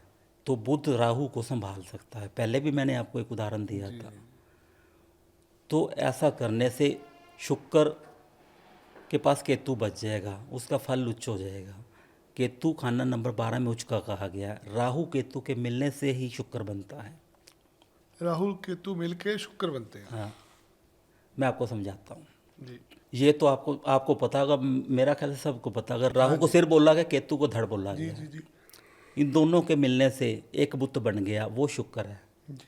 इन दोनों को चलाने वाला, इस शरीर को चलाने वाला हवा का मालिक। आपके शरीर में सांस चल रही है तो गुरु है, तो सांस चल रही है। अगर गुरु खत्म हो गया तो सांस खत्म हो गई। चलाने वाला गुरु है, इसलिए गुरु को शुक्र के साथ स्थापित खाना नंबर 2 में किया गया है। पंडित जी ने लाल किताब 1942 में ये बात पहले लिख दी गई है, कविता रूपी पंक्तियों में। राहु को वहाँ से हटा दिया तो शुक्र और केतु रह गए, दोनों अच्छे हो गए। शुक्र का फल मंदा खत्म हो जाएगा, वो अच्छा रिजल्ट देने लगेगा। लाल किताब में कह रहे हैं ये भी बताया जा सकता है कि आदमी विदेश जाएगा या नहीं जाएगा, यस यस। और कौन सी दिशा में जाएगा। हाँ, दिशा सबसे अहम है। तो ये कैसे देख सकते हैं। हर कोई नहीं बता सकता दिशा के बारे में। बट आपको अगर बताना लाल किताब को किसी ने सीरियसली पढ़ा तो वो बता सकता है। जी। दिशा का कारक देखना होता है कि कौन। केतु स्थान परिवर्तन का कारक है, जी। राहु विदेश का कारक है। स्थान परिवर्तन कराएगा, केतु कराएगा। साथ में गुरु का साथ भी होना चाहिए। ये 3 ग्रह फेवर में हो तो आदमी विदेश जरूर जाएगा। अगर ये फेवर में ना हो तो विदेश नहीं जा सकता। तो ये 3 ग्रह अच्छे होने चाहिए आप। ये 3 ग्रह अच्छे होने चाहिए। कोई कहता ना जी मैंने वीज़ा लगवाया था, फाइल अटक गई, जी। तो हम राहु का उपाय कराते हैं। राहु का काम है चलती गाड़ी में रोड़ा अटकाना। तो 2 ग्रह तो फेवर में है, आपकी फाइल तो लग गई, जी। अटक रही है तो राहु के कारण अटकी है। तो इसके लिए कोई रेमेडी होती है। हाँ, मैं रेमेडी करवाता हूँ। काले और सफ़ेद तिल लेकर छत पे रखवाता हूँ। जी। ये केतु की अशिया स्थान परिवर्तन करवाने के लिए, और बढ़िया रिजल्ट मिलते हैं। सो जिसको भी विदेश जाना है अपनी कुंडली दिखा के ऐसा कोई उपाय कर हाँ, सकते हैं। यस कर सकते। आप कुंडली कितने से कितने बजे तक देखते हैं। 5 से 7 के बीच देखता शाम हूँ। मेरे को 2 पास घंटे। टाइम ज़्यादा नहीं होता। तो जिसको भी कुंडली दिखानी है आपको व्हाट्सएप पे संपर्क कर ले या आपको कॉल कर ले फ्री में देखी जाएगी। ग्रहों की हदबंदियां क्या होती हैं जी, होती है ऐसी कुछ। बिल्कुल होती हैं। हर ग्रह की एक हद है, यस है। उसके आगे नहीं जाता हो। अब देखो, राहु का काम है काम अटकाना, तो राहु उसी पे रहेगा ना। राहु का काम गोली चलवाना भी है, राहु गोली भी चलवा सकता है। अब कैसे इंदिरा गांधी जी की कुंडली लीजिए, वर्षफल में जी। राहु 4 में आया हुआ था। राहु को गोली का कारक लिखा है लाल किताब में। जी। सूर्य और बुध खाना नंबर 10 में थे, गोली चली गए। गोली और कोई नहीं चला सकता, खाना नंबर 4 वाला चलाएगा। हथियार मंगल चलवाएगा। तो ये उसकी हदबंदी है ना, वो ही काम कर सकता है। मकान बेचने के लिए कौन सा ग्रह का उपाय किया जाता है। शनि का उपाय बताइए। राहु की नज़र में शनि को ले आओ, शनि उड़ जाएगा। जैसे राहु 1 में और शनि को 7 में स्थापित कर दो, शनि उड़ जाएगा। उपाय क्या करें। राहु की हशिया खाना नंबर 1 ईस्ट में रखवा देते हैं। शनि अगर 7 में बैठा है तो राहु ये ईस्ट में रखवा देंगे, स्थापित करवा देंगे घर में, जी। शनि उड़ जाएगा। लाल किताब में रंगों के ऊपर भी ध्यान दिया गया है। बिल्कुल दिया गया है। ये ग्रहों से संबंधित है। ये ग्रहों से संबंधित है। सो कौन कौन से ग्रह को कौन कौन सा रंग दिया गया। लाल रंग मंगल का है, जी। हल्वानी कलर, जो सुबह सूरज निकलता है जब जी। हल्की लालिमा होती है, वो मंगल नेक की है। जो दोपहर को खड़ा होता है मंगल सिर पे होता है, जब गर्मियाँ जब ज़्यादा महसूस होती है, वो मंगल बुध है। इसी प्रकार से है शुक्र का हल्का नीला रंग लिए हुए, सफ़ेद रंग है, उसमें हल्की सी नीली चमक हो, छलक हो, वो शुक्र की है। बुध का हरा रंग है, चंद्र का सफ़ेद रंग है, सूर्य का खाकी रंग है, शनि काले रंग का है, गुरु का रंग पीला है, केतु का रंग दो रंगा काला सफ़ेद, राहु का नीला। लाल किताब वाले फलित कैसे करते हैं जी? बहुत अच्छा प्रश्न पूछा है। जी उदाहरण से समझाता हूँ। जी मान लो किसी के शुक्र और बुध इकट्ठे हों कुंडली में, जी तो फलित देखिए क्या, बड़ी आसानी से तरीका समझाता हूँ। शुक्र लग्जरी का कारक है, जी बुध बहन का कारक है, तो बहन अच्छे घर में ब्याही जाएगी जहाँ लग्जरी हो।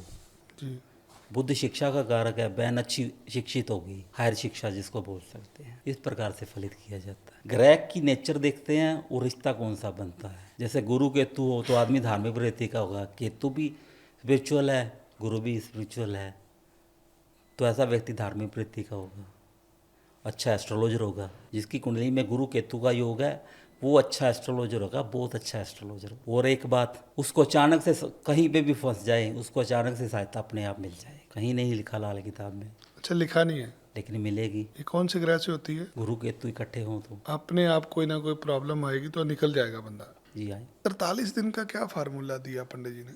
क्यों 43 दिन? 40 दिन क्यों नहीं?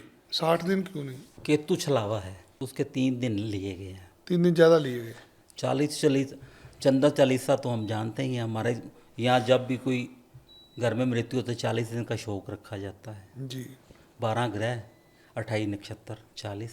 तो 3 दिन पहले ही पंडित जी ने ज़्यादा रखे। 3 दिन ज़्यादा रखे अप डाउन के लिए। तीन केतु छलावा है, केतु कभी भी धोखा दे सकता है, इसलिए 3 दिन उसके लिए गए हैं। क्या गलत उपाय करने से विपरीत प्रभाव मिलता है? बिल्कुल मिलता है। आपको उदाहरण से समझो, किसी का शनि खानन नंबर 6 में है, वो लेबर का काम करता है, आप उसका शनि जल प्रवाह करवा दो तो लेबर का काम उसका ख़त्म हो जाएगा। यहाँ पंडित जी ने उसको उपाय बोला है कि सरसों के तेल की 6 बोतलें कीचड़ में दबाने को बोला है, ताकि शनि उसको पूरा प्रभाव ना दे पाए। जल प्रवाह करने के लिए नहीं। मंदा प्रभाव है, हमने किसी को जल प्रवाह करते तो अपने से उस ग्रह को दूर करते हैं, उसकी एनर्जी को दूर करते हैं। तो जब कीचड़ में डालते हैं फिर क्या करते हैं? फिर वो शनि शांत हो जाता है। वो शांत कर रहे हैं, दूर नहीं कर रहे? दूर नहीं कर रहे उसको। खाना नंबर, कीचड़ में दबाना भी तो खाना नंबर 6 है, उसी को उसको वहीं पे रखा है, उसको कहीं भगाया नहीं कि तुम यहाँ पे शांत होके बैठ जाओ, बुरा प्रभाव मत देना। अब आप ऐसे समझे, किसी व्यक्ति को भूख लगी है, उसको खाना खिला दो तो उसके बाद वो क्या करेगा?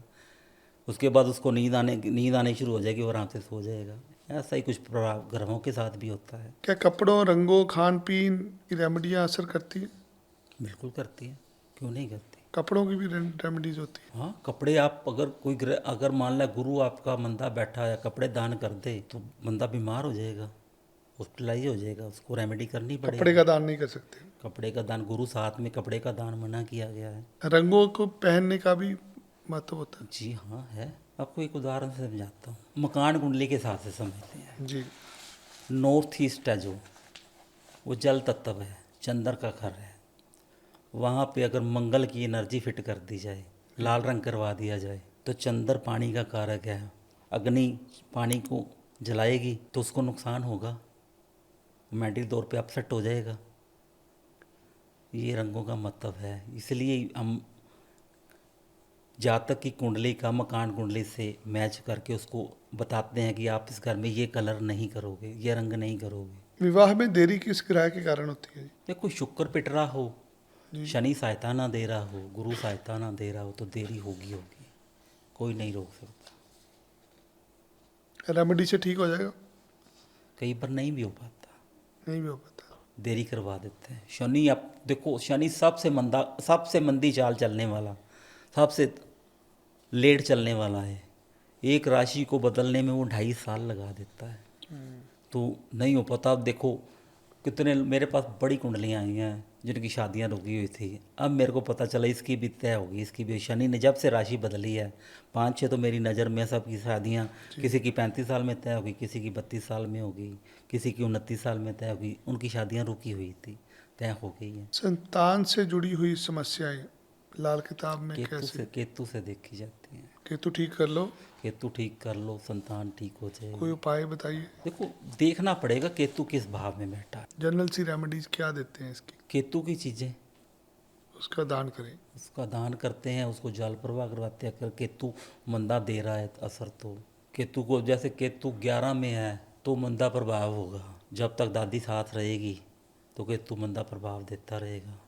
कि उसको कहते हैं भी माँ को कुछ देर के लिए लग भेज दो जी तो केतु अच्छा हो जाएगा।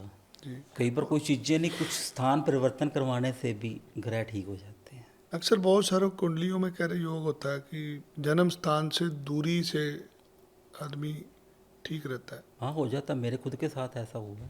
जी मैं फाजिलका में पैदा हुआ, जलालाबाद में रह रहा हूँ। जी। वहाँ मैं पैसे के लिए तरसता था, यहाँ अच्छी पोजीशन में हूँ। तो ये जन्म स्थान स्थान से दूर जाके तरक्की मिलती है। वही मैं कह रहा हूँ, फाजिलका में जन्मा, मेरे को वहाँ सक्सेस नहीं मिल पाई। जी।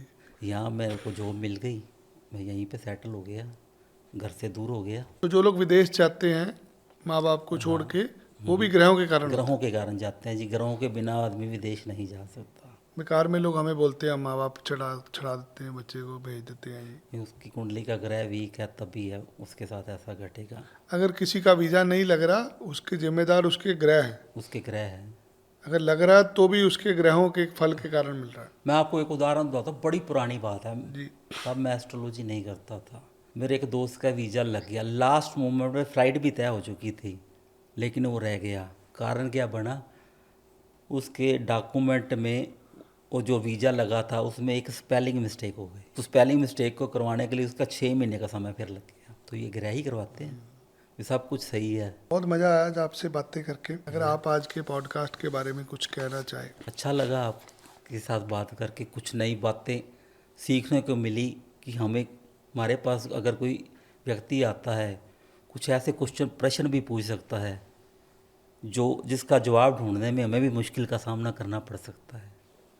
आपने कुछ ऐसे कठिन सवाल भी पूछे। नहीं नहीं, सवाल सूल कहाँ थे मेरे। नहीं, लगता है मेरे को, हो सकता है मेरे को लगा ऐसा, यार ये अब कहाँ लिखा होगा, दिमाग पे जोर डालना पड़ा। आप ऑलरेडी संपूर्ण ज्योतिष हैं, आचार्य जी हैं, बट आपने इसको प्रोफेशन नहीं बनाया। आप आज भी लोगों की सेवा कर रहे हैं। मुझे जितेंद्र शर्मा जी ने आपकी बड़ी तारीफ की थी। नहीं, वो तो उनको ज्ञान बहुत है जी। वो तो घूम घूम के उन्होंने ज्ञान इकट्ठा करा जी। मेरे बहुत अच्छे दोस्त हैं। जी, मैंने ना बहुत सारे ज्योतिषों को मिला हूँ।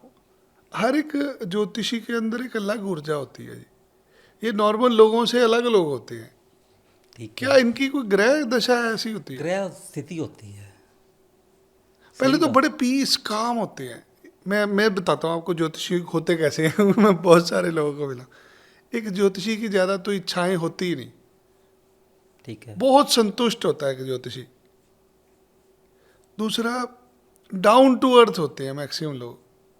किसी को भी पैसे की भूख नहीं होती और हर आदमी सिर्फ भले के लिए ही काम कर रहा होता है। क्या ये ग्रहों का प्रभाव होता है? ग्रहों के प्रभाव से ही होता है। ग्रहों के बिना तो आप कुछ भी नहीं कर सकते। ये एस्ट्रोलॉजी में आने के बाद जाना। इससे पहले सोचता था यार मेरे साथ ये घटनाएं घटती, उसके साथ क्यों नहीं घटती। अब सोचता हूँ मैं ज्योतिषी बन गया, वो क्यों नहीं बन पाया। जी उसके ग्रह उसके अनुकूल नहीं थे, वो इसलिए नहीं बन पाया। मेरी 7 पुश्तों में कोई ज्योतिषी नहीं है, ना आगे ना पीछे, ना ही शायद आगे कोई होगा। जी जी।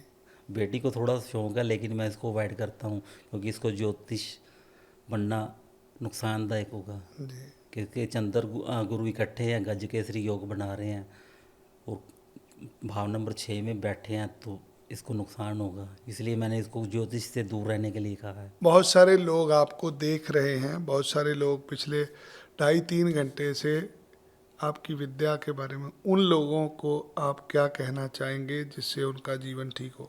उन लोगों से मैं कहना चाहता हूँ, ग्रहों को से डरे नहीं। ग्रह कोई ऐसी चीज़ नहीं है कि वो डरा कर आपको या कुछ ऐसा कर देंगे। उनको अपना दोस्त बनाएं, तो वही ग्रह जिससे आप डरते हैं वो आपके लिए आसान हो जाएंगे, आपके दोस्त बन जाएंगे। लाल किताब कहती है हम ग्रहों से डराते नहीं, हम ग्रहों को अपने अनुकूल बनाते हैं। हम आपके कर्म को बदलते हैं।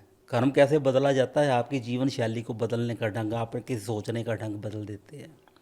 आपको कुछ ऐसी बातें बताई जाती हैं कि आपने ये ग्रह दान नहीं करना, ग्रह का दान नहीं करने से आपको नुकसान होगा। अब आपको एक और किस्सा बताता हूँ। वैदिक वाले बड़ी बार ये बात बोलते हैं कि लाल किताब हमें धर्म से दूर करती है। ये मंदिर में जाना रोकती है। अगर 1000 में से 2 या 3 लोगों को लाल किताब कहती है भी आप मंदिर मत जाओ, मंदिर के बाहर खड़े होके प्रणाम कर लो, तो क्या गुनाह करती है? उसके फायदे के लिए ऐसा करती है, तो ये तो कोई गुनाह की बात नहीं है। हमने उसको धर्म से भी कहाँ किया, हमने कहा भी मंदिर के अंदर नहीं जाना, मंदिर की दहलीज के अंदर नहीं जाना, बाहर से प्रणाम कर सकते हो, अंदर जाओगे तो आपको नुकसान होगा। इसका एक किस्सा भी बताता हूँ। मेरे पास एक कुंडली आई थी, मैंने उसको बोला था तूने इस साल वर्षफल उसका देखा, तूने मंदिर नहीं जाना, नहीं तो तेरे ऊपर केस पड़ जाएगा। वो नहीं माना। 1 हफ्ते बाद ही वो मंदिर गया गंगानगर, उसके ऊपर रेप का केस पड़ गया। तो लाल किताब ऐसा भी करती है, अगर आपको अवॉइड करती है तो आपको अवॉइड करना चाहिए, जी। आपकी बेहतरी के लिए